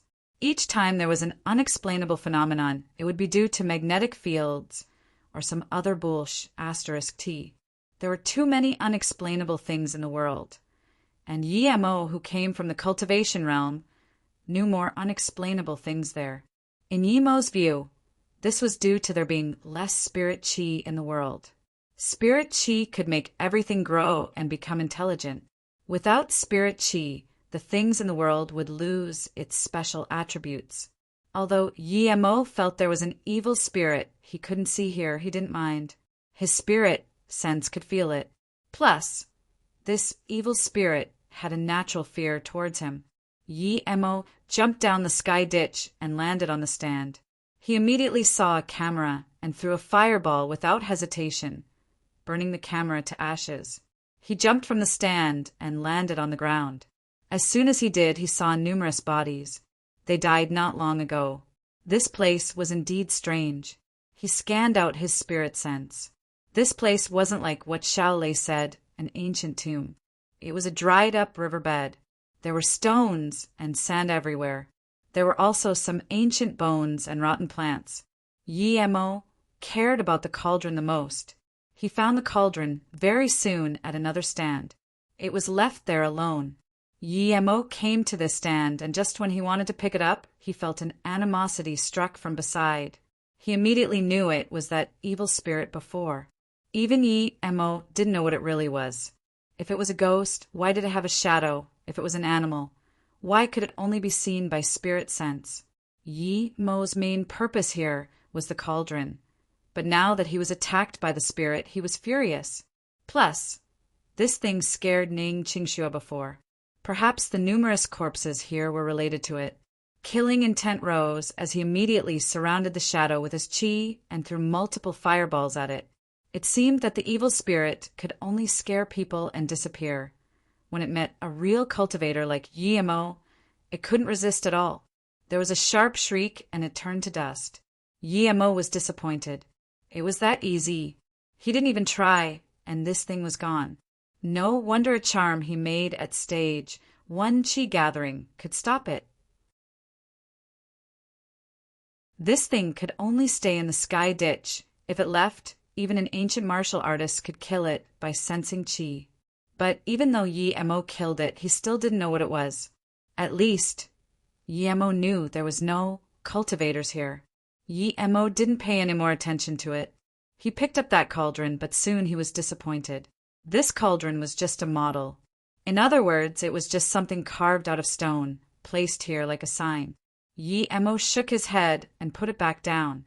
He followed the riverbed and walked down another 100 meters. Then, a huge stone door a few meters wide appeared. Was this really a tomb? It was obviously a dried-up riverbed, though. He pushed the door, but there was no movement. This door wasn't something he could move with his current power.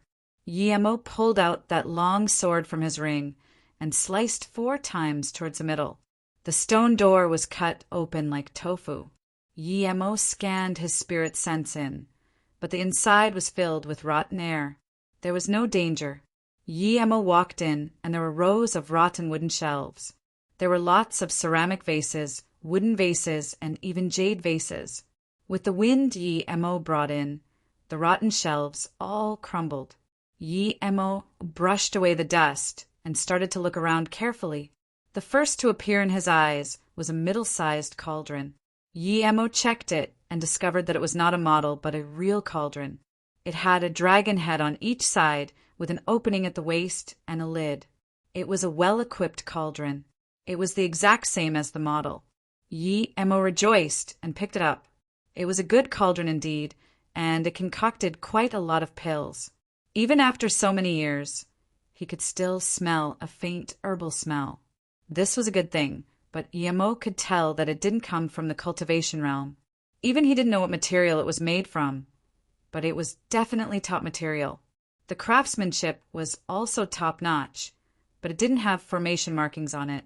Obviously, it wasn't used in the cultivation realm, but Yi-mo had the feeling this cauldron wasn't so simple. Yi-mo gathered the situation and made a guess. A long time ago, this place might be a hidden sect that concocted pills. In front of the sect was a river, but something happened and the river dried up. This sect was also buried underground. Pity he only got a cauldron. Yi-mo washed the cauldron clean, which showed an ancient model. Then, Yi-mo found the words Shenong at the bottom. Was this the cauldron used by the ancestor of Chinese's Shenong? If that's the case, then this cauldron was worth a fortune. Luckily, he came here first. With the cauldron, he could do many things. As long as he had enough herbs, he could concoct pills. This way, he would cultivate much faster. Yi-mo looked around the herbs that turned to dust around him and felt heartache. It was such a pity. He looked around carefully, but there really was nothing here. Yi-mo was satisfied he got a cauldron here and was prepared to leave. But at this moment he turned around and saw that a stone person had appeared at the door. Yi-mo frowned. Did he not see it before? Also, he didn't take care when he went in. He didn't seem to remember seeing this stone person. This stone person seemed to have appeared after he took the cauldron. Indeed, this was quite eerie. Even so, Yi-mo didn't care. He already destroyed an evil spirit just then, so he wouldn't care about a mere stone person. Yi-mo walked over and scanned with his spirit sense. This stone person didn't have anything peculiar, and below it seemed to be an incense pot. Yi-mo walked in front of it and carefully moved the stone person away. However, as soon as Yi-mo moved the stone person, he felt the ground shake. Not good. If Yi-mo still didn't know the stone person was a trap switch by now, he would be too dumb. As soon as the thought appeared, Yi-mo heard a large rumble from outside. Yi-mo scanned his spirit sense. The sky ditch collapsed again, and it was still reaching in.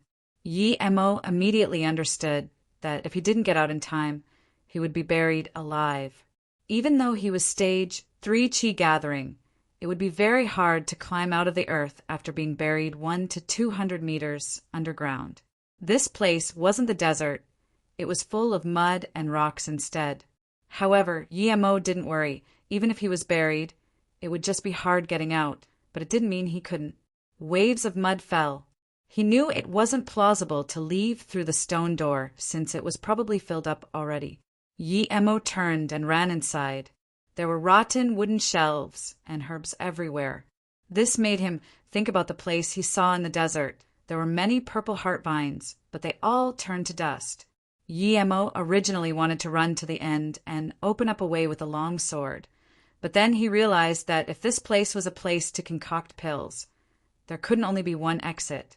But just when he reached the end, large packs of mud fell before he could pull out the long sword. Yi-mo knew it was too late. Now wasn't the time to regret. He immediately formed a barrier with his spirit chi to avoid being smashed by rocks. The collapse came and left quick. Just when Yi-mo couldn't hold it anymore, the collapse had stopped. Yi-mo knew he was completely buried underground.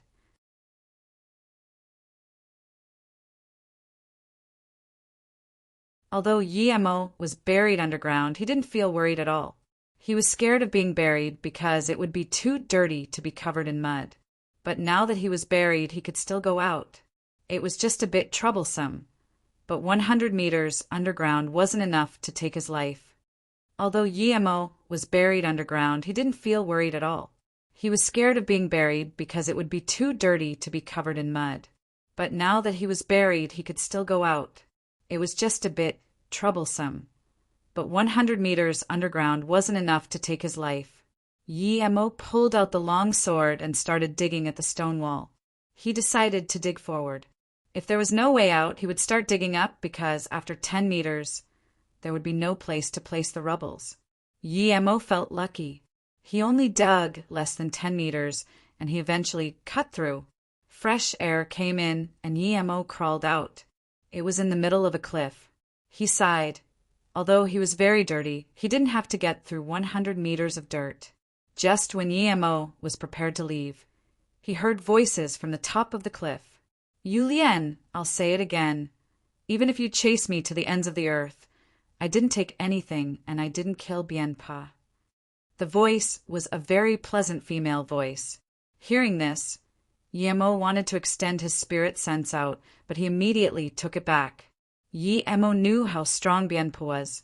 Since this person was suspected of killing Bien Pa, it meant that she was at least on par with him, and the person who could reproach the woman about it obviously wasn't weak either.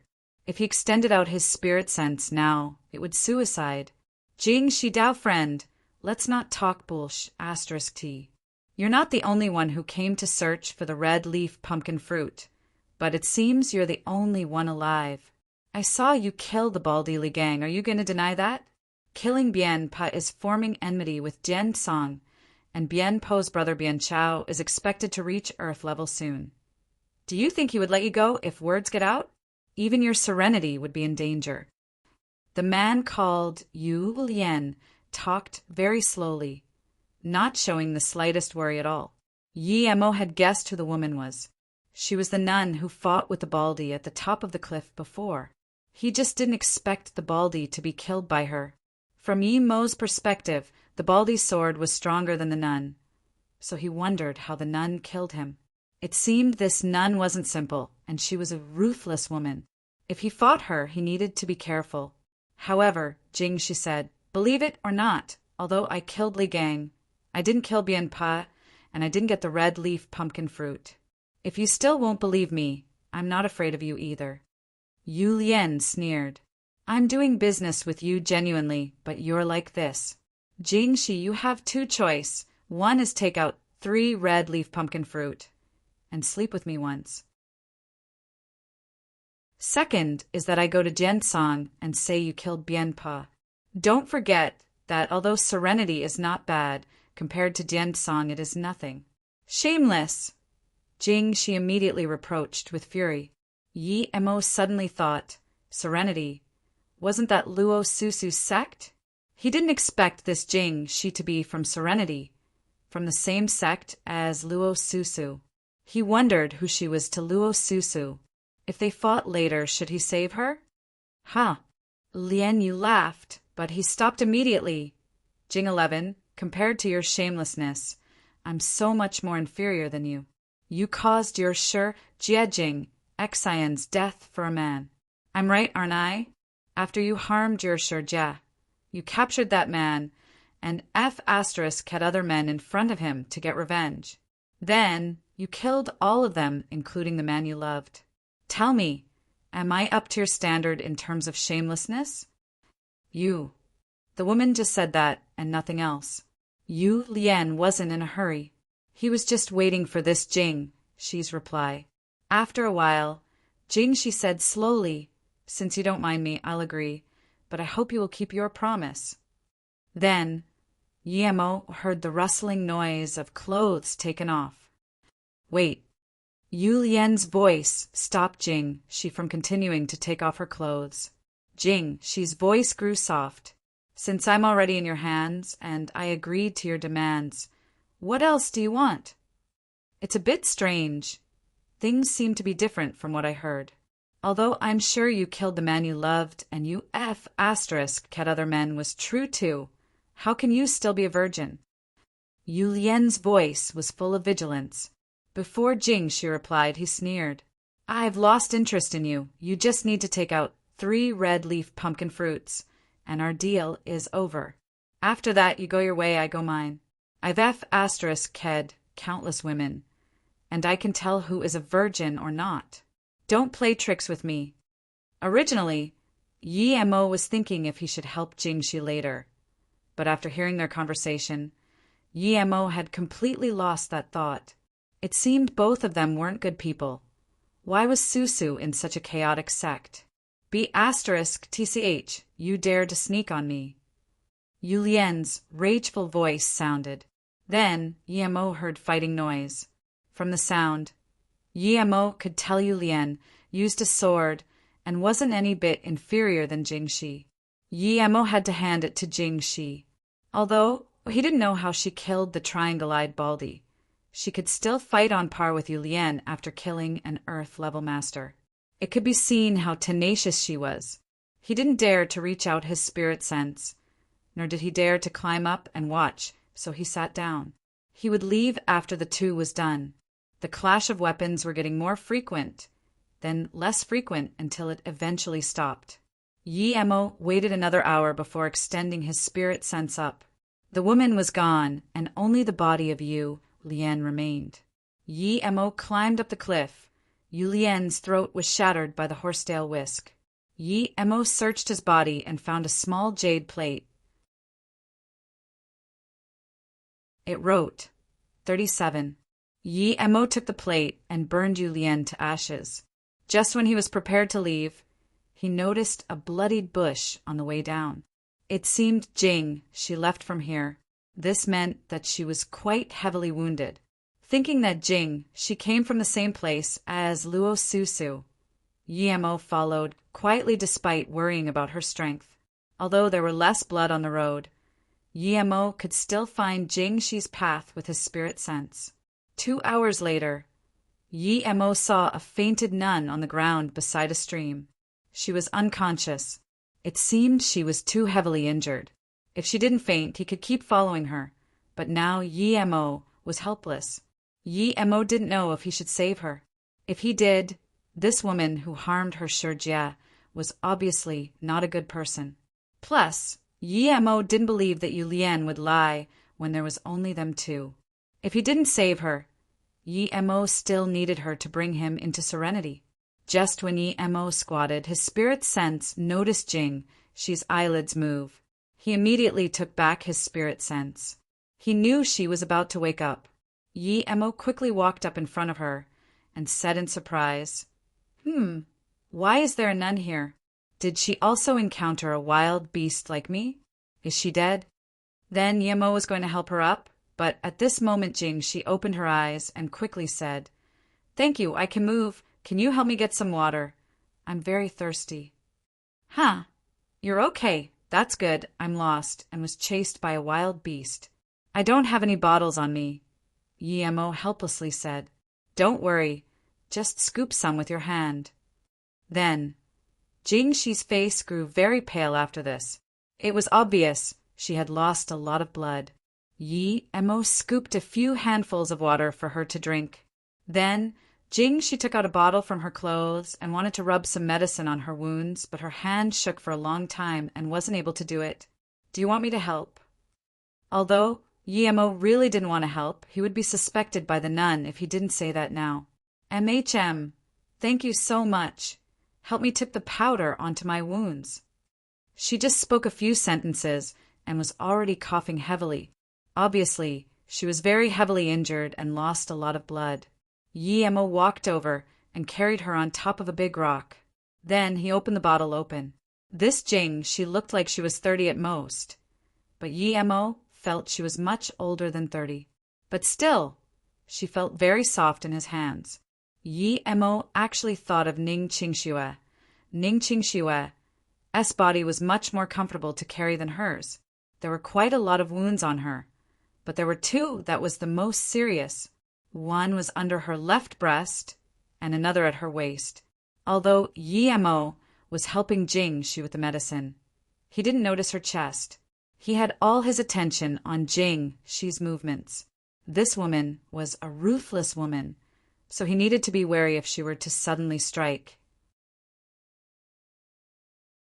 When Yemo opened up the clothes at her waist, he wasn't surprised by the nun's smooth white skin, but that she had a very sexy and attractive band that covered her belly and chest.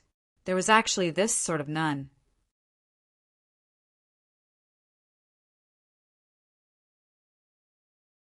There were 2 lotus flowers embroidered on it with the words, "My heart is the same as your masculine heart. Never betray the feelings." Yemo was laughing to himself. It seemed this nun was quite an affectionate nun. But if this nun really killed the man she loved, just as Yulien said, then she was too scary.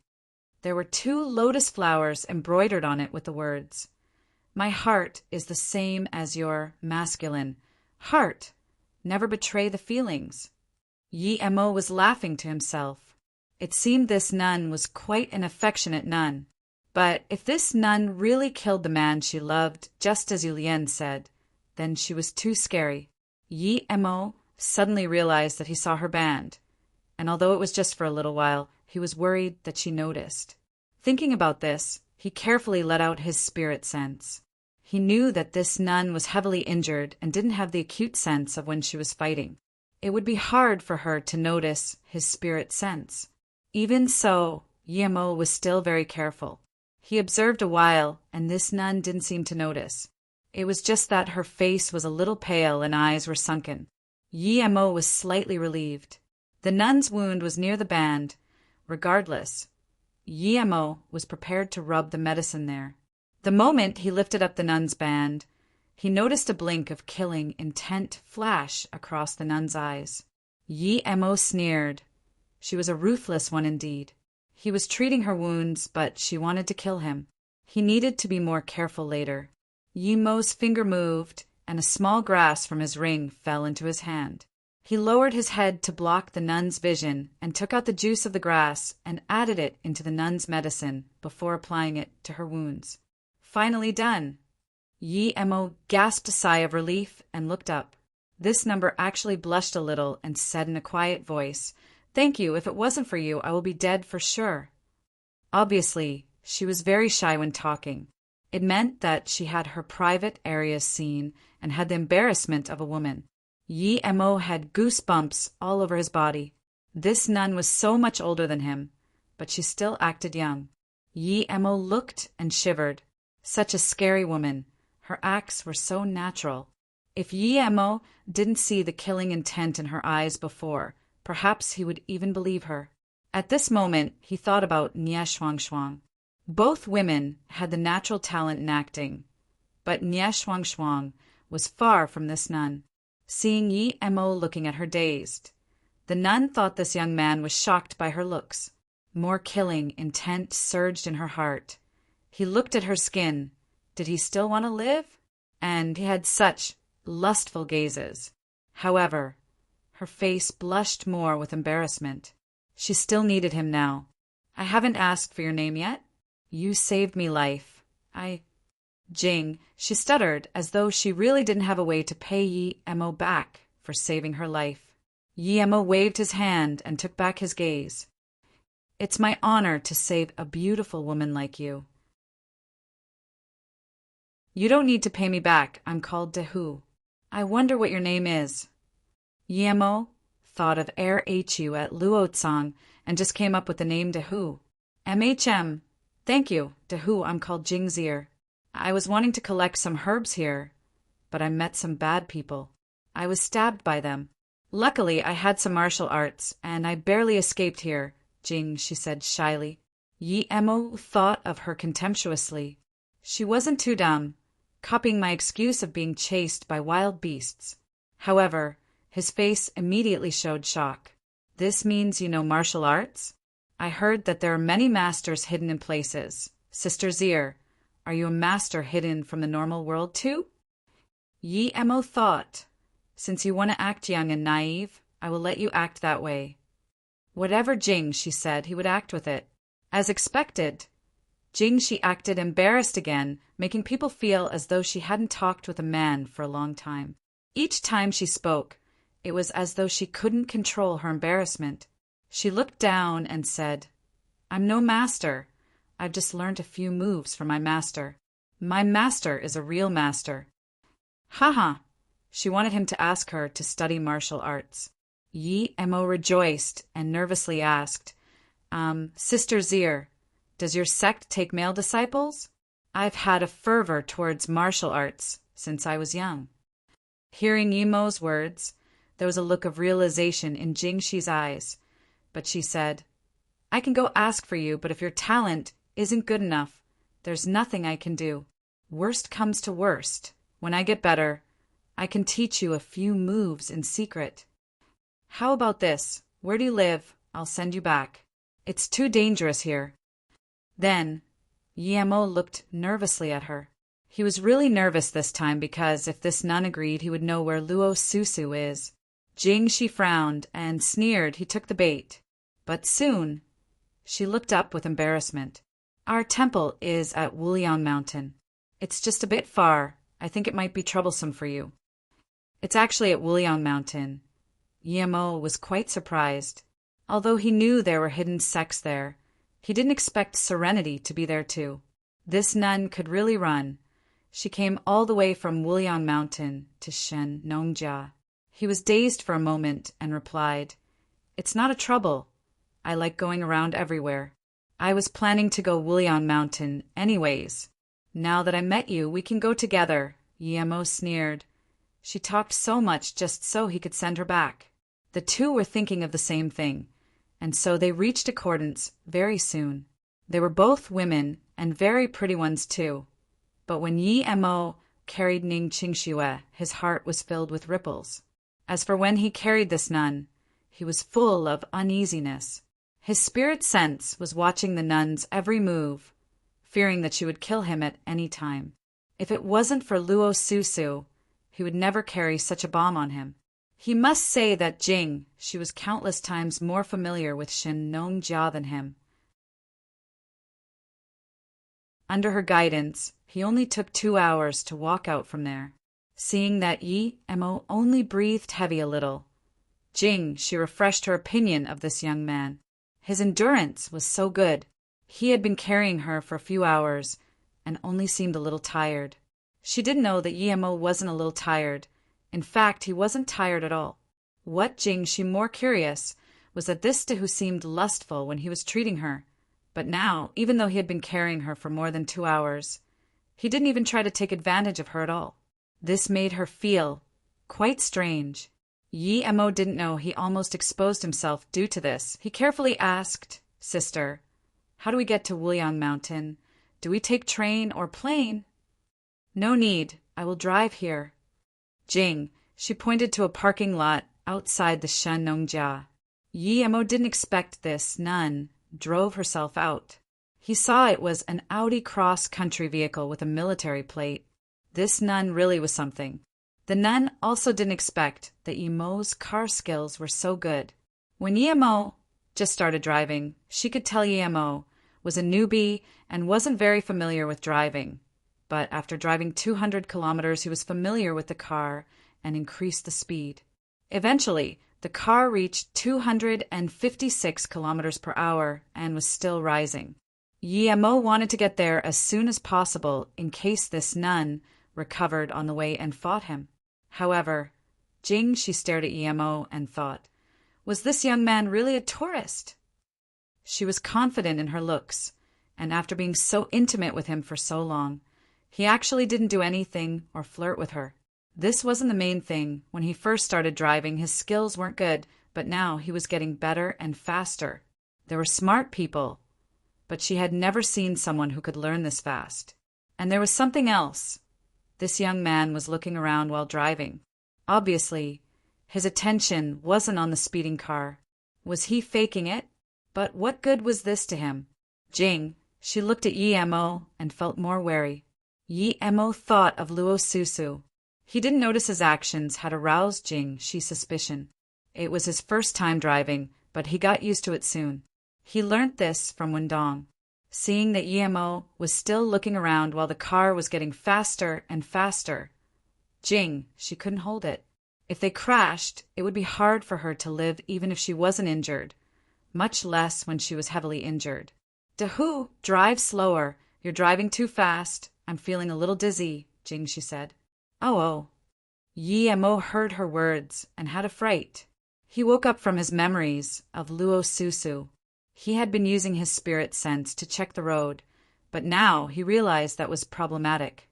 He was driving too fast, and that must have gotten Jingxi suspicious.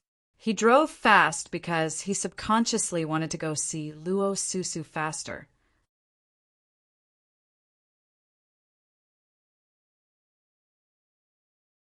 Just when Yimo's car slowed down, a Porsche chased up to him. It lined up with Yimo's car. The window opened, and a youth in his 20s said to Yimo, "Bro, your driving skills are not bad. How about we have a race? I actually couldn't catch up to you before." Just when Yimo's car slowed down, a Porsche chased up to him. It lined up with Yimo's car. The window opened, and a youth in his 20s said to Yimo, "Bro, your driving skills are not bad. How about we have a race? I actually couldn't catch up to you before." Yimo also rolled down the window and looked at the youth. He smiled and didn't answer. At this moment, he revved up the engine and turned to the nun apologetically. "Sorry, Sister Zier. I've loved driving before, and I often go into competitions. Due to some accident, the family didn't let me drive anymore. It's been 5 or 6 years since I last drove. Now, when I drive, it was a little unfamiliar to me. I'll shake away this kid so he doesn't annoy us." Then he showed an innocent smile.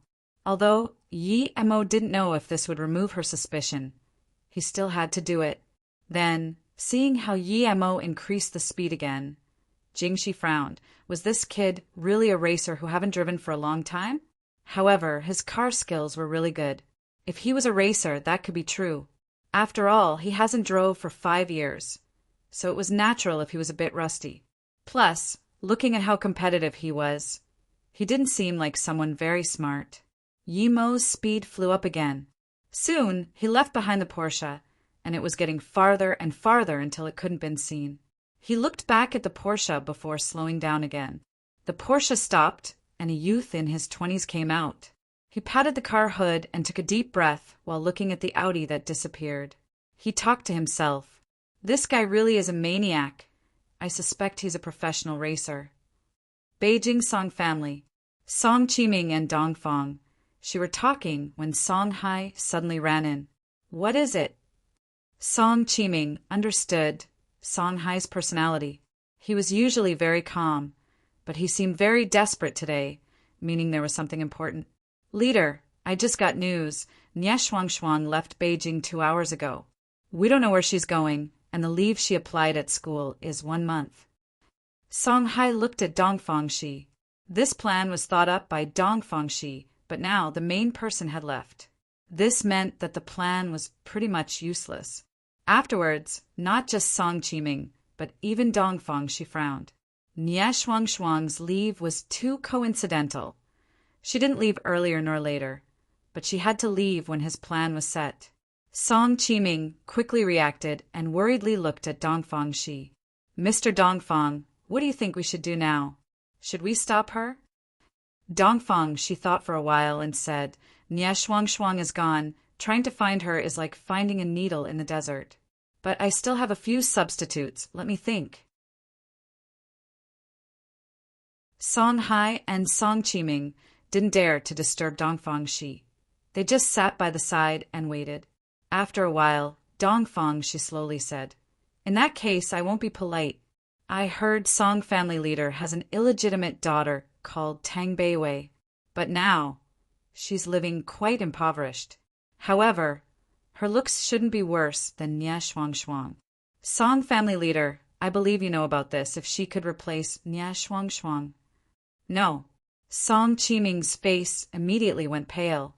That was his illegitimate daughter 21 years ago. He only heard about them 2 years ago, but in order to protect the mother and the daughter as well as his position, he had never contacted them nor given them financial support. Song Qiming didn't know how Dongfang Shi knew about this.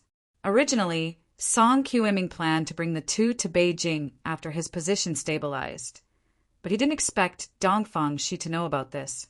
Although it was very normal for this to happen in big families, Song Chiming raped the girl 20 or so years ago and made the mother-daughter fend for themselves for 20 or so years. If his political enemies knew about this, it would be a lethal blow to him. Other than him, he didn't tell anyone. He did the investigations himself as well, but Dongfang, she even knew about this. In that case, there's nothing I can say, but I need to remind you that if you don't attack, perhaps you won't have much time. I'm leaving, goodbye. Then Dongfang, she stood up and was about to go out. Mr. Dongfang, please hold up. Song Chiming's face was pale. Then he tiredly said, Mr. Dongfang, I've already wronged them for 20 or so years. If I'm still going to use them now, what difference am I to an animal? Mr. Dongfang, can you change it to someone else? Dongfang, she wasn't really going to go. He sat down again and coldly said, There's less than 1 month until the auction. You should know why I chose those two. Nie Shuang is a natural actor and very alluring. Meanwhile, Tang Beiwei got acting awards in high school. It could be seen she has talent in acting. If that's the case, I'll find someone in the acting academy for you. Song Chiming's eyes were hopeful. Dongfang, she shook his head. I've investigated the few major acting academies. There's no one who can match Nie Shuang and Ning Qingxue in beauty. And those women are too pretentious. They're not the type EMO likes. That isn't the main point. The main thing is Tang Beiwei would work for you with her life, but other girls would just think of it as an act. Song Chiming shook his head. If Tang Beiwei knew I was her father, she would hate me the most. How can she work for me with her life? Dongfang, she laughed and drank the tea before saying, What if it's because of her mother? Song Chiming's face changed drastically. What's wrong with Tang Jin? Dongfang, she sneered. Song Chiming was a cold-hearted person, but this sort of person suited his need perfectly. Song Chiming looks very worried, but in his heart, since when did he care about them? However, he slowly said, Tang Beiwei's mother is living in the hospital due to a heavy illness half a year ago. Now the family is piled with debt. Although Tang Beiwei is working 3 jobs, she still can't pay for the heavy medical fees. If the Song family tells Tang Beiwei that they could solve these problems for her as long as she agreed to help, I believe she will agree 100%. Dongfang, she would have never thought that after Nie Shuang left and he found a substitute, his plan had no flaws anymore. Seeing Song Chiming being indecisive, Dongfang, she seemed very at ease. He wasn't worried at all that Song Chiming wouldn't agree. He would agree to his current wife and daughter, much less his illegitimate daughter. He understood Song Chiming very well. If there had to be a hole in the plan, it would be EMO. He had never seen EMO, so all of the info about EMO was based on other people's research.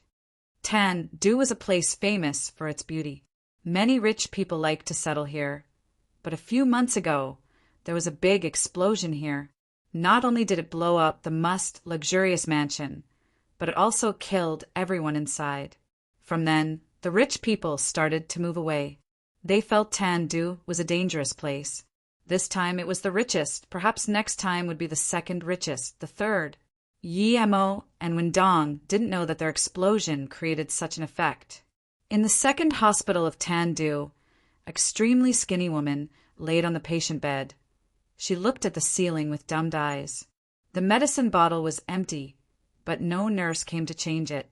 A disheveled girl held a warm bottle and walked in very quickly. She saw the bottle of saline solution was empty, so she quickly went to call the nurse. The nurse wasted some time before finally taking a saline solution in, but didn't switch to serum. Just when the girl wanted to say something, she was pulled by the woman on the bed. Seeing the girl come over, the woman sighed. Xiao Wei, let's go back. I don't want to stay here. There are some things I need to tell you when we go back. No, Mum. Don't worry. I will save up enough for the bills. You will get better, the girl said affirmatively. The woman shook her head, took out a bracelet from underneath the pillow, and gave it to the girl. Keep this. It should be left behind by your family. Don't lose it. It's a pair. When you find the other pair, they would be your family. Mom, I have no family other than you. The girl held her mom's hands tightly while sobbing. Sigh. The woman on the bed sighed. After a while, she said, I'm afraid I won't be able to hold on someday. There are some things I need to tell you.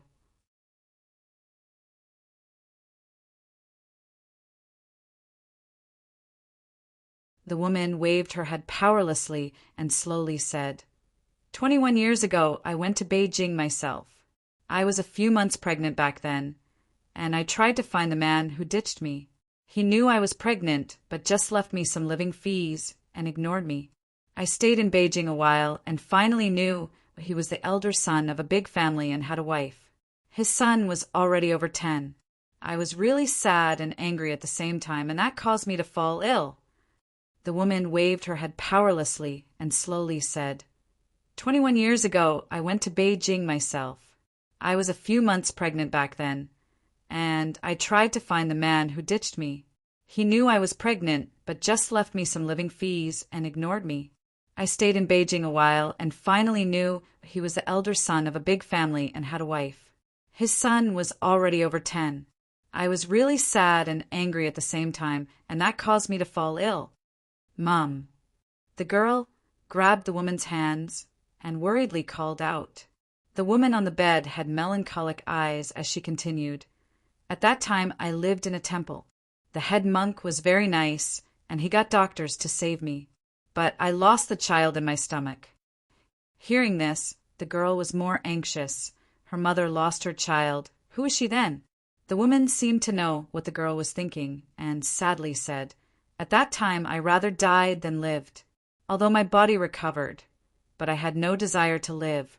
The head monk saw my desolation and tried to convince me. Later, when I was fully recovered, I wanted to become a nun. But at this moment, the head monk brought a girl that was barely one. He said someone left her at the door of the temple. The girl seemed to have understood something. Her face was pale. Was it not her mother in front of her? Sai, Bei Wei, you are not my biological daughter. I don't know who your parents are either. At that time, the head monk just brought a jade bracelet and said 2 children were brought to the temple, but I don't know where the head monk sent the other. I was troubled at heart then and didn't ask. I heard the child was taken away by a young couple that came to burn incense. Mom. The girl's eyes were red and swollen as she grabbed the woman's hand and said, Mom, no matter what, you are my mother. You are my only kin in this world. The woman caressed the girl's hand amiably and said, Bei Wei, I might not live for long, remember. That temple is called Luohong Temple. The head monk is called Wu Shan. When you go to Beijing, you need to go look. Then, when the woman was about to fall asleep, the girl quickly positioned the woman well and stood up. She didn't care about her birth. She just wanted to gather money to treat her mother. May I ask, are you Tang Bei Wei? A middle-aged man walked into the room and asked. Tang Bei Wei looked up with confusion at the man and nodded. Yes, what's the matter? The middle-aged man showed an amicable smile and said, I have some things to discuss with you. Privately, do you have the time? Tang Bei Wei frowned. She had never seen this person before, but she didn't mind talking to him privately since she had nothing at hand. It was 3 at night, and Yi Mo's car had arrived at a private mansion near Wuliang Mountain. What Yi Mo didn't expect was that this was the nest of Jing Shi. Despite Jing Shi saying this was her relative's place, Yi Mo didn't believe it at all. This woman thought of him as an idiot. Since he came, he would keep notice of Jing Shi all the time, even when she showered. This wasn't the time to be a gentleman. He knew that this Jing Shi might be suspicious of him a little. Regardless, he couldn't relax. He must say that although she wasn't young, she still kept her looks as though she was a girl in her 20s. When she took off her clothes, her curves were very distinct, and her skin was milky white. The 2 big boobs on her chest didn't sag down at all. It was strangely tall standing. Yi Mo carried this woman before and knew how smooth and elastic her skin was. Sometimes Yi Mo even doubted himself, thinking perhaps Jing, she was only 20. And he saw that most of her wounds had formed scabs. meaning her powder was quite potent.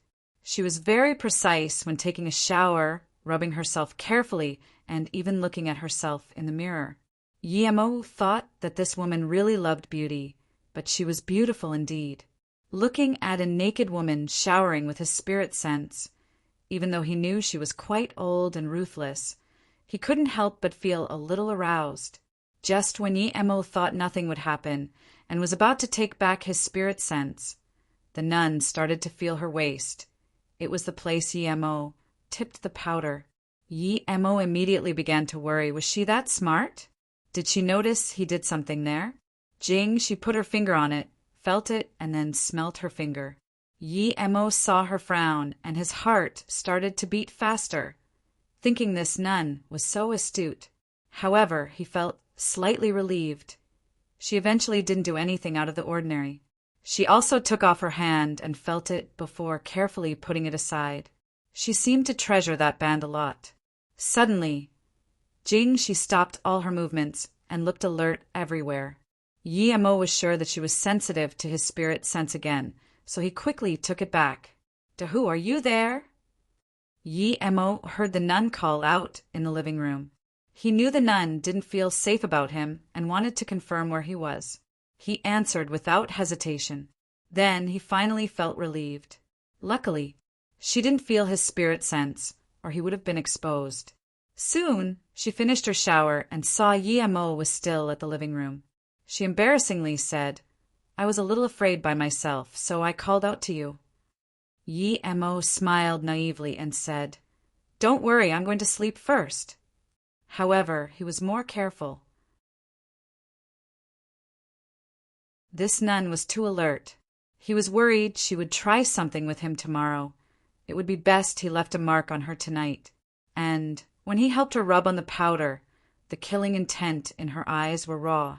This meant that in her eyes, people's lives were no different than grass.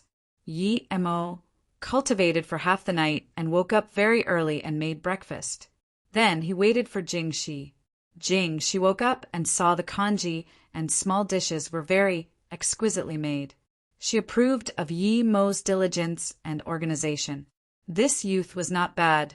She even didn't want to kill him. However, those who saw her skin must die no matter what. Seeing how he's so nice, she would let him die easier. "Sister Zier, I cooked some congee. You haven't recovered yet. Eat some." Yi-mo took a bowl and chopsticks for Jing-shi. Its tastes not bad, thank you, Dahu." Jing, she felt that this congee was good indeed. Yi-mo naively smiled and said, "It's nothing. As long as you like it, I can cook more for you." Jing, she suddenly felt dazed. Why did these words sound so familiar? Many years ago, that man also said that, "Sister Zier, as long as you like it, I can stay with you every day." But then, after he saw her shurjia, he gradually distanced himself from her and slept with her shurjia.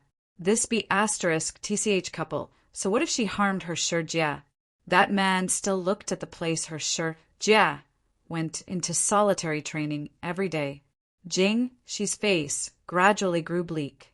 Yi-mo didn't expect his words to make the nun's face so bleak.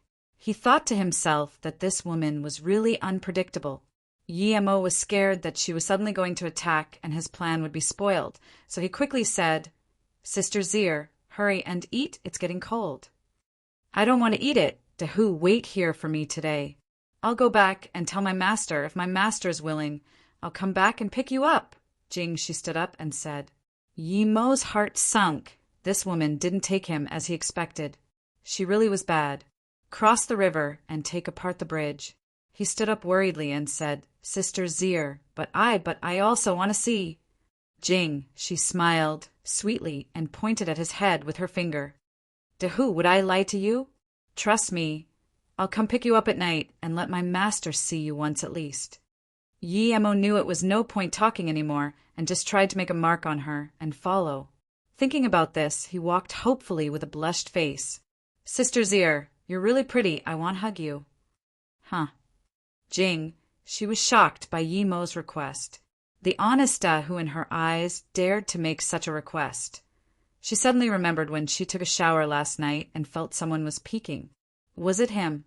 but she could tell he hadn't practiced ancient martial arts before. If he was peeking, how could she not know? But what if it was him peeking? Thinking about this, she looked at the hopeful Yemo and realized he was a very handsome man. The features on his face were distinct, and his eyes were very clean. Looking at Yemo, she felt a sense of familiarity. That time he also looked at her hopefully like this, saying, "Sister Zier, you're really pretty, I want to hug you." Is it him? She had this sense of fire in her heart. Ever since that man appeared, she had never felt like this before. Yemo saw that she looked at him dazed. He thought not good. He couldn't wait for her to reject. If she did, it would be impossible for him to hug her and make the mark. Yemo decisively walked up and hugged she who was already a little blushed on the face.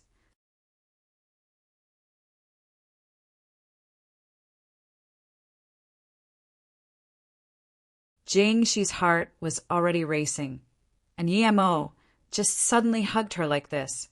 Just when she wanted to rage, she felt that masculine scent of yang, and her body softened. Yesterday, when Yemo carried her for 2 hours, there was only killing intent in her heart. But now she actually felt a little lustful. She's heart was already racing, and Yemo just suddenly hugged her like this. Just when she wanted to rage, she felt that masculine scent of yang, and her body softened. Yesterday, when Yemo carried her for 2 hours, there was only killing intent in her heart, but now she actually felt a little lustful. Yemo immediately felt she's heart starting to feel hot and soft. He didn't think of anything else and quickly made a spirit sense mark on her clothes. It was very fast and he was done. Then he felt relieved and let go of his hand, but noticed that she had closed her arms around his waist. Her eyes seemed strange. Was this woman aroused? Yemo felt shocked, and just when he wanted to talk, he saw Shi, with misty eyes and breathing heavily, say, "Brother Chia, carry me into the room." She was aroused indeed and thought of him as her brother Chi. Yemo didn't want to go in bed with this woman. If he lost his virginity to this ruthless nun, he would rather do it himself. Although the nun was very enticing and Yemo a bit aroused too, he once cultivated to foundation establishment. It wasn't the first time he was attracted to a woman. He could even resist Ning Qingshiwe, much less a nun that he didn't like. He was someone of principle. If he didn't like the person, he could still control such urges. However, Yemo wouldn't waste the opportunity.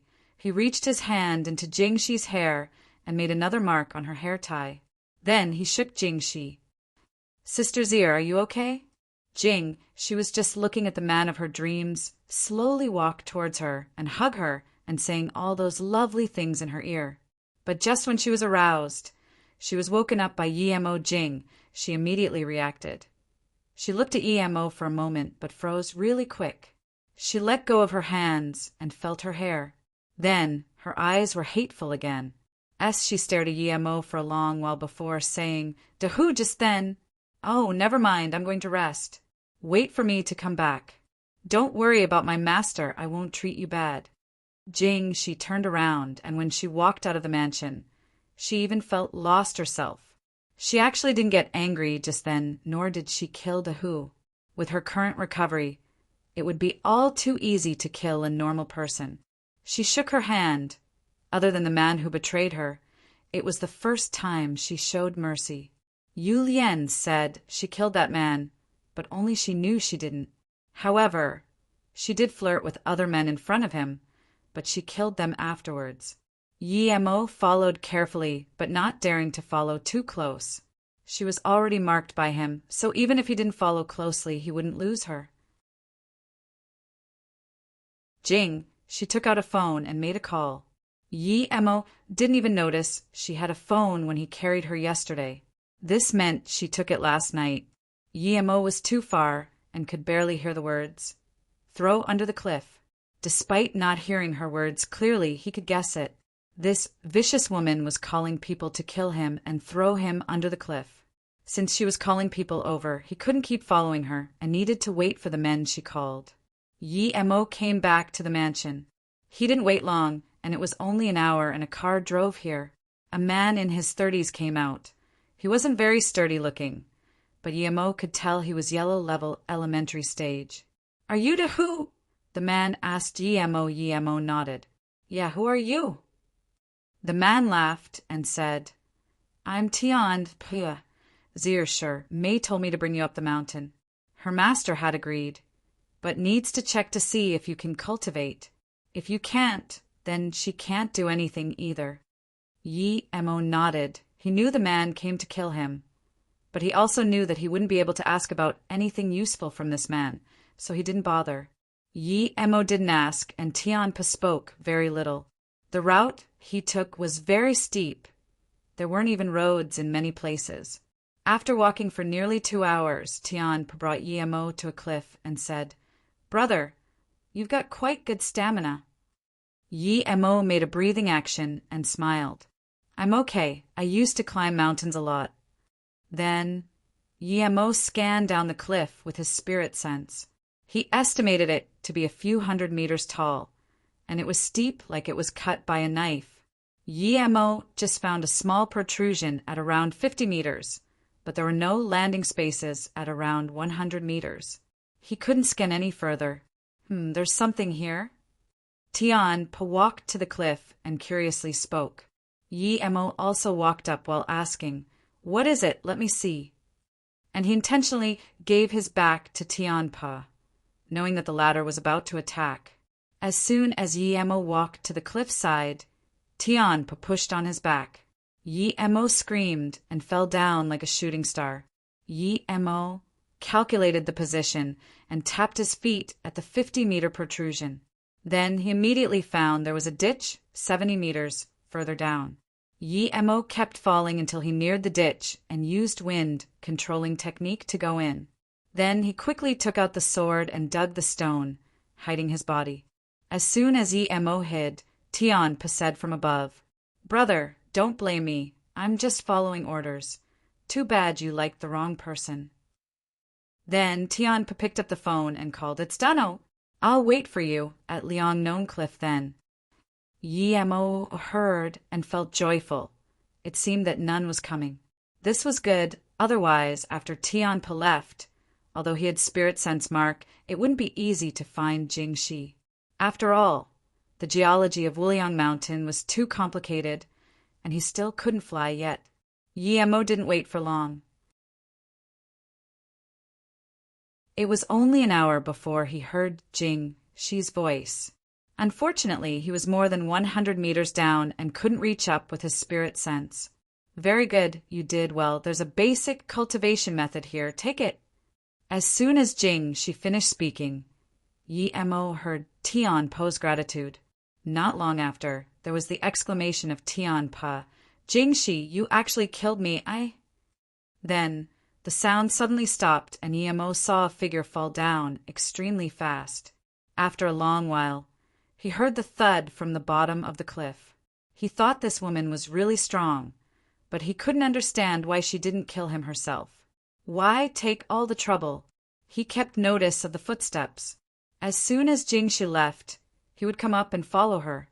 But after a long while, Yi Mo didn't hear her footsteps. He was bemused and thought to himself, did she leave? Just when Yi Mo was confused, Jingxi's voice sounded again. De who? Although you saved me, you looked at my body. I swore that men who looked at my body will die, but I had feelings for you. Did you know I really wanted to give myself to you that morning, but you woke up me. You really are dumb. Tianpa killed you, and I have avenged you. Rest in peace. Yi Mo was so angry he almost spat blood. This woman was really shameless.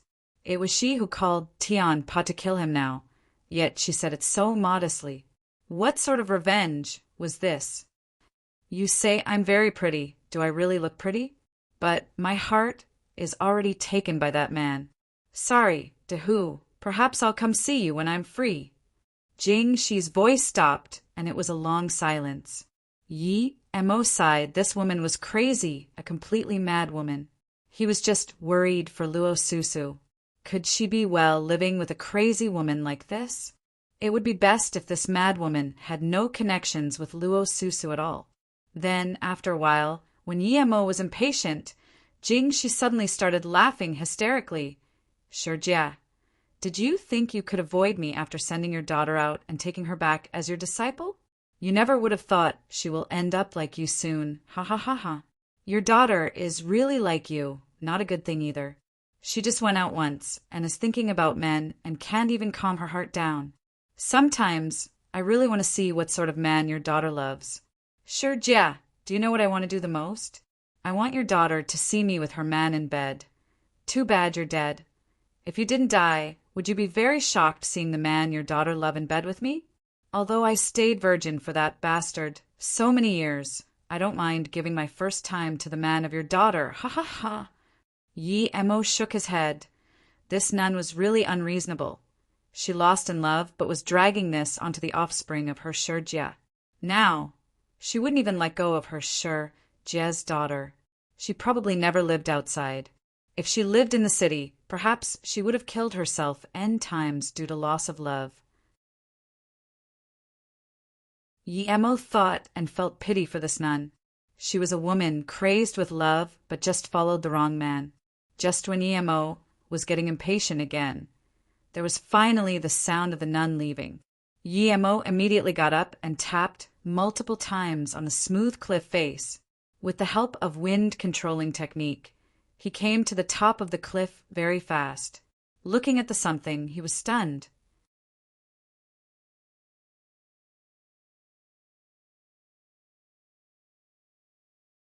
Yi Emo didn't expect Jing 11 to be so prepared. There was a burning basic ancient martial arts cultivation method and a wine bottle. There was a cup next to the wine bottle which was filled. It seemed this nun kept to her promise and really got him a cultivation method. Yi Emo didn't expect Jing 11 to be so prepared. There was a burning basic ancient martial arts cultivation method and a wine bottle. There was a cup next to the wine bottle which was filled. It seemed this nun kept to her promise and really got him a cultivation method. F***HK Yi Emo had black lines down his head. If others didn't know about the full story, they would have thought he was her man and accidentally fell off the cliff, and she came to cry. Yi Emo kicked these things down the cliff, thinking go sacrifice this to that Tianpa. After kicking these away, Yi Emo didn't dare to waste time and followed closely behind Jingxi. Although he didn't dare to follow too close, he wouldn't lose her with the spirit mark. The places she walked were all steep mountain roads. If Yi Emo didn't have wind-controlling technique or made the mark on her, he wouldn't be able to keep up. It was nearly 3 hours later, but she was still running in the mountain roads. Yi Emo was speechless. This serenity was really hidden deep. They had been walking for so long.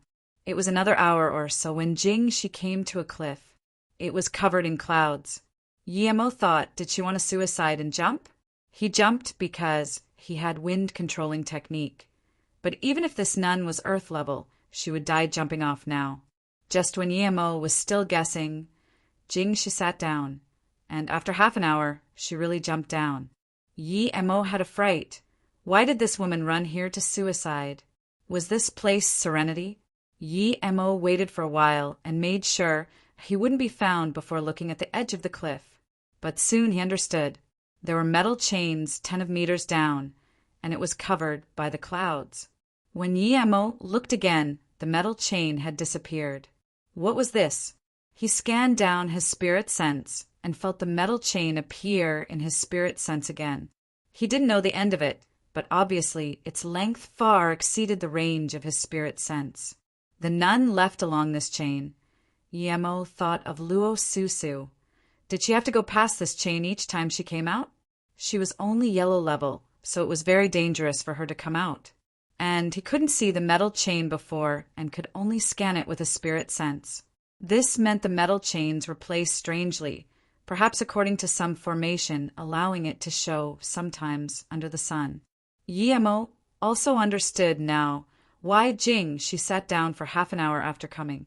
She was waiting for when the metal chain could be seen again. It seemed this chain could only been seen once in a while, and people could only jump when they could see it. Otherwise, if they misstepped, they would fall to death. The time the chain could be seen was definitely short. Although Yi Mo had spirit sense and could see the chains at any time, he still wanted to see if he was right. He also sat down for half an hour, but the metal chains still didn't appear. It seemed the time interval was more than half an hour.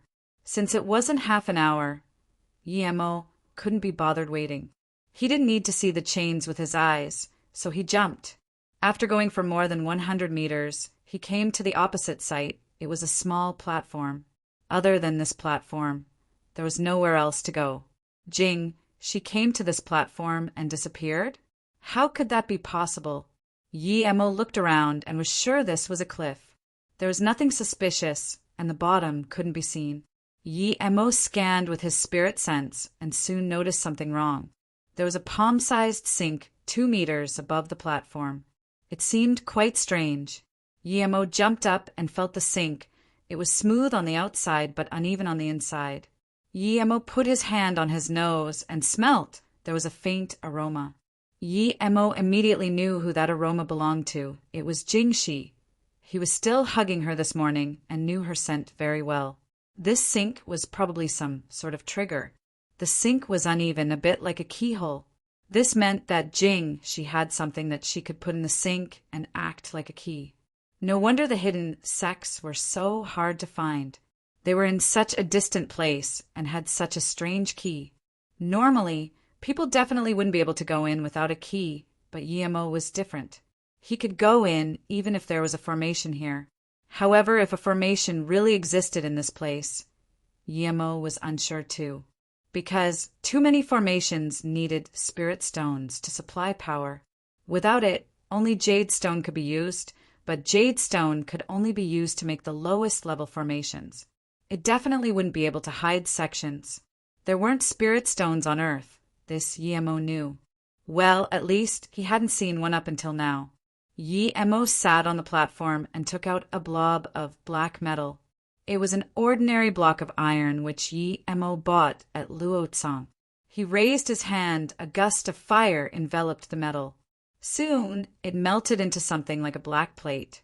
Yi Mo looked at the sink with his spirit sense, and in less than half an hour, a metal plate appeared in his hand.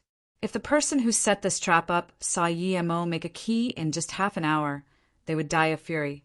After making the plate, Yi Mo jumped up and inserted the plate. It was perfect and fit closely in the sink without any crevice, but Yi Mo waited a while and there was no reaction. Yi Mo thought, was there another trigger? He casually twisted the metal plate. Then he immediately noticed that on the cliff face 5 meters below, a small tunnel appeared. Yi Mo called himself an idiot. A key needed to be turned. He quickly took the metal plate and jumped over. It was a stone tunnel inside the cliff, and after walking for about 50 meters, the view opened up as he came out. There was a twisted valley road that extended in.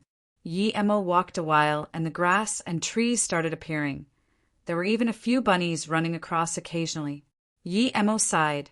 Although this wasn't a small world like Daoxian said, it was definitely well hidden.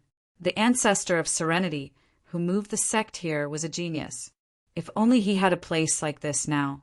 Yi Mo walked along the road for about an hour or so and came to the foot of a mountain. The region broadened up, and he could still barely see the sky. There were many farmlands excavated out with vegetables planted in them. He walked along the mountain for a few hundred meters, and a large pact of buildings appeared. The big front door had the huge word serene. It seemed very ancient and calm. Yi Mo stopped walking. So this was Serenity.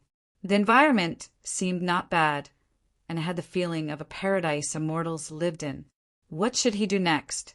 Immediately go look for her or make a plan first? Any nun who came out from Serenity, like Jing, she was an earth-level master. So Yi Mo didn't think he was invincible here. If that bunch old nuns were easy to talk to, it would be fine. If not, he could never return. They weren't easy to talk to for sure. Just look at Jing Shi, that crazy woman. Mo had the subconscious thought of not letting Luo Susu stay here. No matter what, he needed Luo Susu to agree. If she didn't want to leave, he had no choice either. After all, they only met once, so it could be said it was a single-sided love. He needed to go for sure, but before this he needed self-protective measures. Otherwise, if he saw Jingxi, perhaps he would be thrown down the cliff before he saw Luo Susu. How could he protect himself? With his current power, he was still no match for Jingxi. Perhaps when he was at the tertiary level of stage 3, he could fight her, but now he was only middle level. He had some simple techniques, but that wouldn't be a threat for that woman. And perhaps this woman wasn't the strongest. He was a cultivator, and his only assurance where he could rely on was his techniques. It wasn't plausible to wait till his cultivation level got higher. The spirit chi here was so scarce. When would he be able to progress? Although he had the 1,000-year snow lotus seed and a cauldron, it wasn't so easy to concoct pills. Plus, even if he did, he needed time to digest them.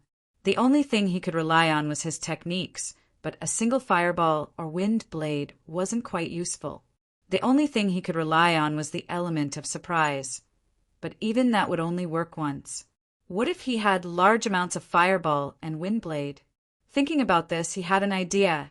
During battle, if he threw a large amount of fireball charms or wind blade charms, it would be like many of him fighting the one enemy. Although it was hard to make the fireball charm and the power would be half, there was power in quantity. Yes, he would use this hooligan way of fighting. Thinking about an earth-level nun being surrounded by countless fireball and jumping up and down, Mo wanted to laugh. I'm a hooligan. How can I be scared of a few nuns?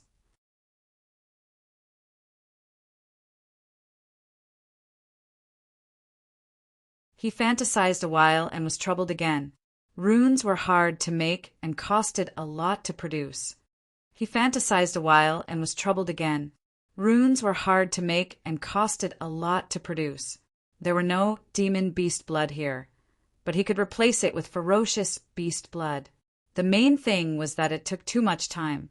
Last time, Mo took a month to make 8 runes, but 8 weakened fireball runes wouldn't be able to do anything to that nun. Although it was related to his cultivation level at the time, Mo didn't think he could make very much a day.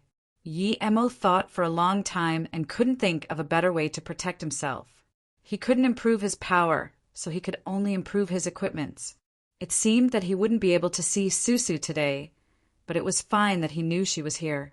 He needed to go back and make some preparations. Thinking about this, Mo came back the way he came from. He decided to make runes first and bring large amounts of runes to find trouble with Jingxi. He needed large amounts of money to make runes, but he didn't have much now. Last time, he cured Zhua Aigua's uncle's disease, but he was embarrassed to ask for money. Now he realized how much he needed money. But Mo had some ways for getting beast blood. He searched Wu Liang Mountain the entire night and hunted a leopard and a deer. Their blood was enough. Then Mo left Wuliang Mountain and came to Yuan City. It wasn't too far from Wuliang Mountain. Mo bought large amounts of yellow biao paper and some red ink sand before buying a brush. He spent the only money he had on him. He wanted to call Hu and ask if he had money, but thinking about it, Mo gave up the idea.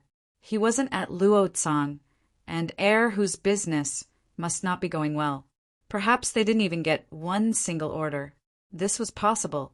If Hu knew he needed money, he would give Hu mental burden.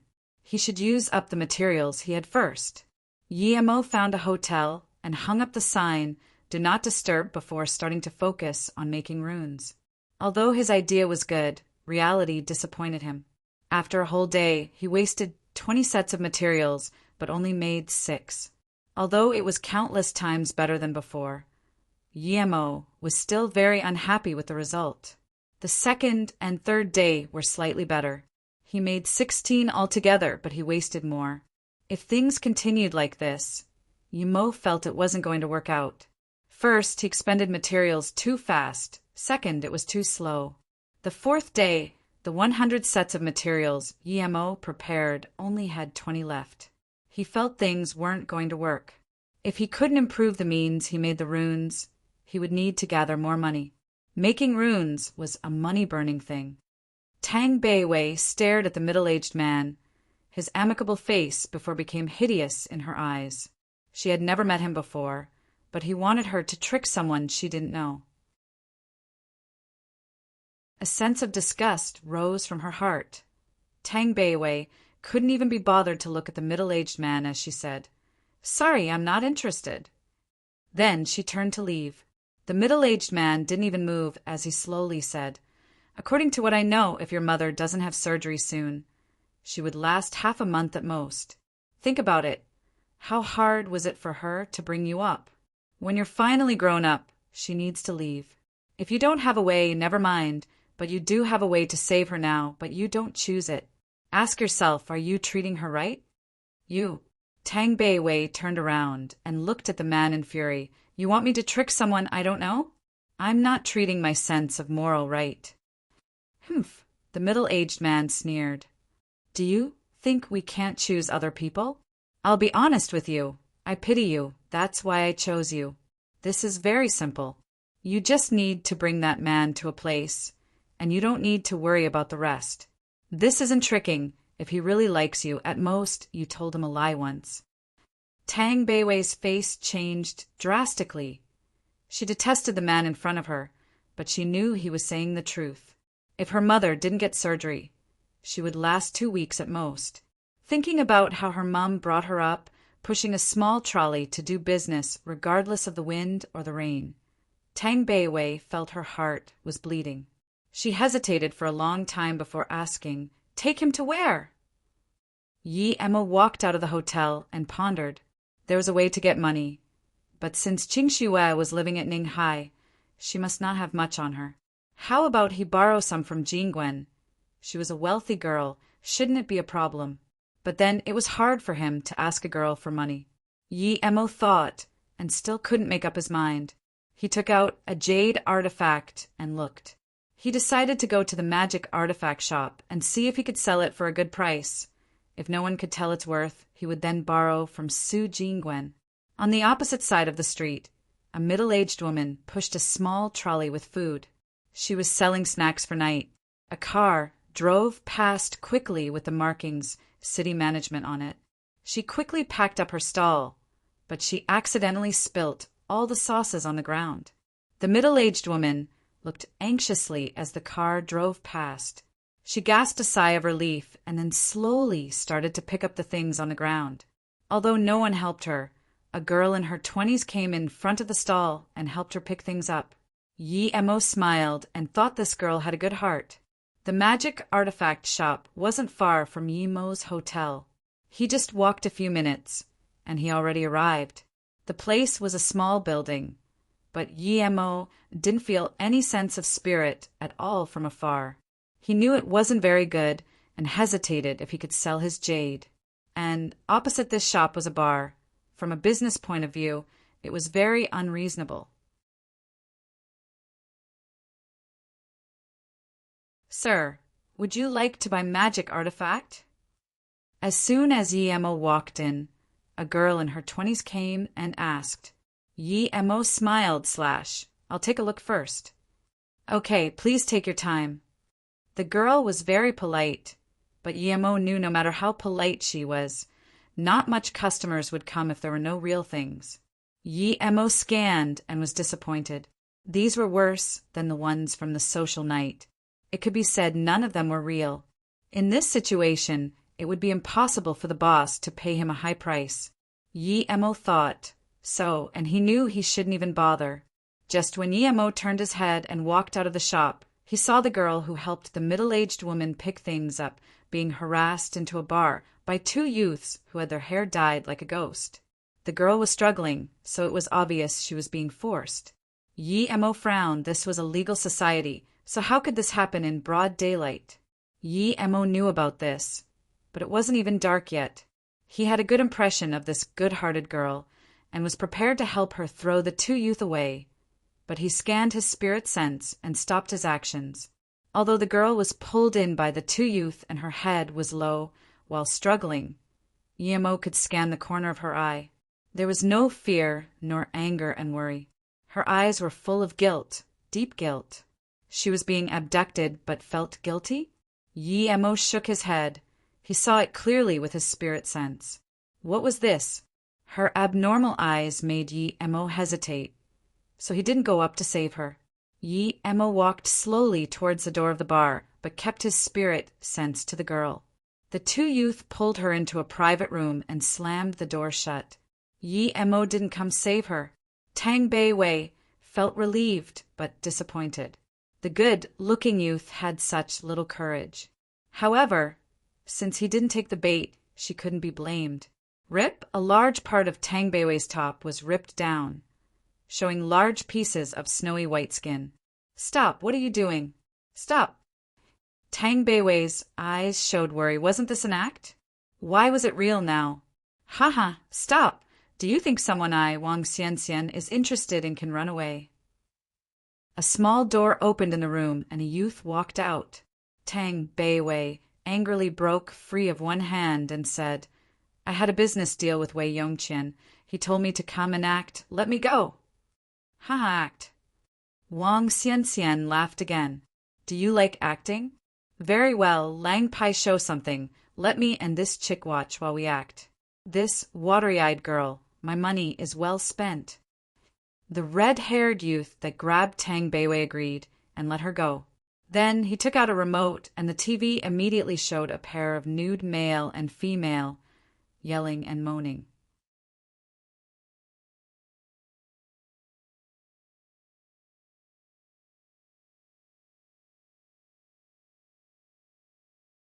Wang Xianxian controlled his shaking and said, Don't, we tricked that girl from another city originally. She came to be my head slut. I didn't think. Wang Xianxian didn't need to say the rest, and Emo already guessed it. That girl was probably tricked here from another city to be sold here as a prostitute.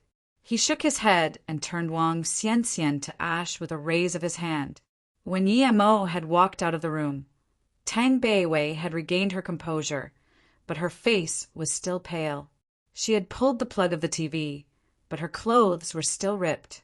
Even though she used her hands, she still couldn't cover it. Emo took out a shirt of his and passed it to her. Put that on and we can talk outside.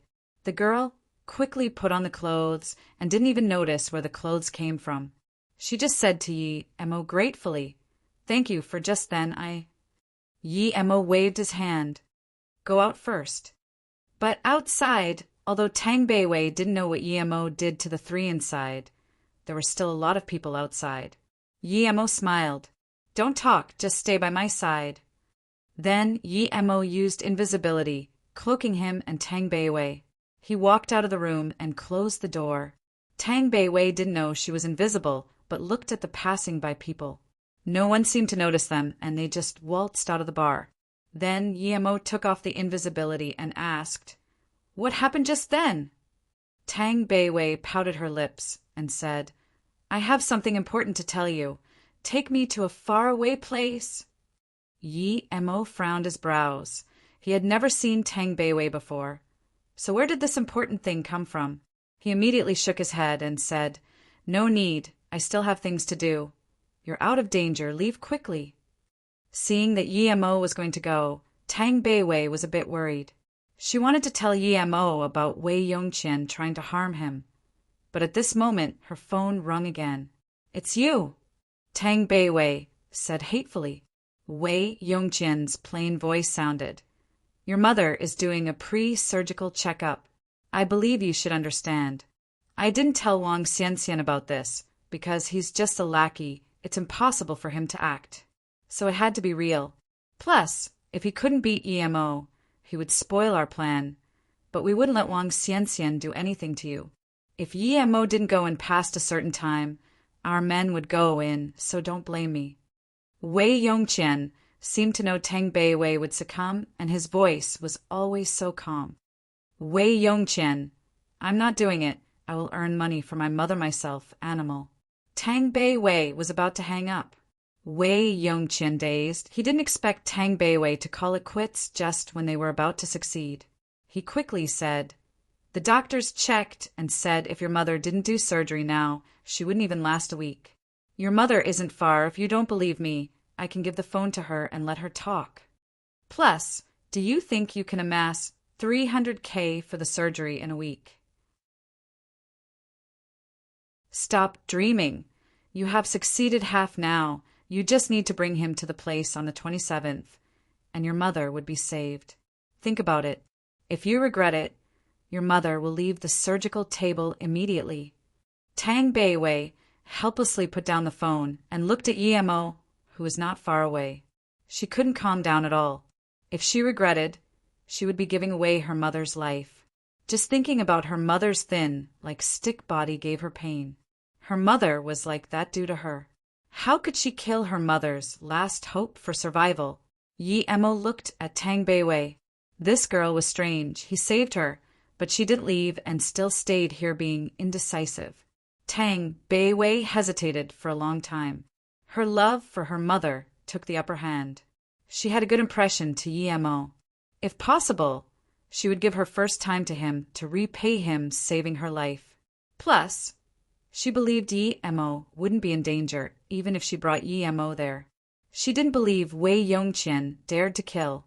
Tang Beiwei chased up to Yemo and worriedly said, "Brother, thank you for saving me, but I'm still a little scared, and I don't have money on me, not even money for a ticket." Yemo studied Tang Beiwei. She did look not very wealthy, and her phone was very old-styled too. He really didn't know why she came here. "I don't have money either. I can't help you with this." Yemo shook his head. He really didn't have money. He forgot to search their pockets before. Tang Beiwei looked at Yemo's clothes. It wasn't bad. How could he not have money? But since she made up her mind, she couldn't go back again. She quickly said, "Big brother, I need to go to my grandma. As long as I go to her place, I will have money to go back." Yemo looked at Tang Beiwei. He had this constant feeling that this girl was acting weird. She had escaped death, but why did she keep sticking to him? Plus, she had those weird eyes before. Seeing Yemo not talk, Tang Beiwei's pale face was a little red. She quickly said, "Big brother, sorry, I really don't know anyone here. You saved me. I should leave immediately, but I—" Then, Tang Beiwei's eyes reddened. She really wanted to cry.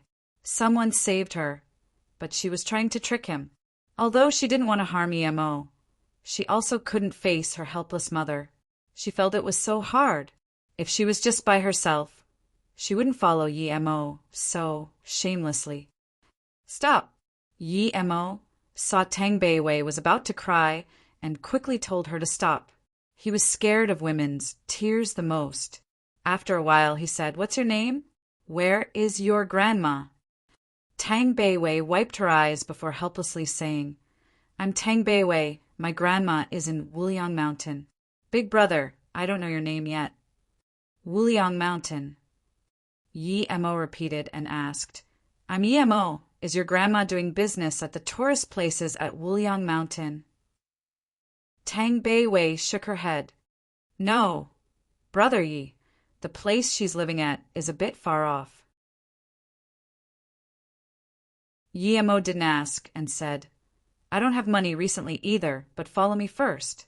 I'll see if I can earn some money and give you some. I don't have time to go find your grandma with you. I'm really busy. I can't help you with this." Yemo was kind-hearted and had a good impression of this very soft and good-looking Tang Beiwei, but he really couldn't pull out time to go with her to find her grandma. You're tuning in to the Thunder Spear YouTube channel. Don't forget to subscribe and join us on this journey to catch the most captivating stories.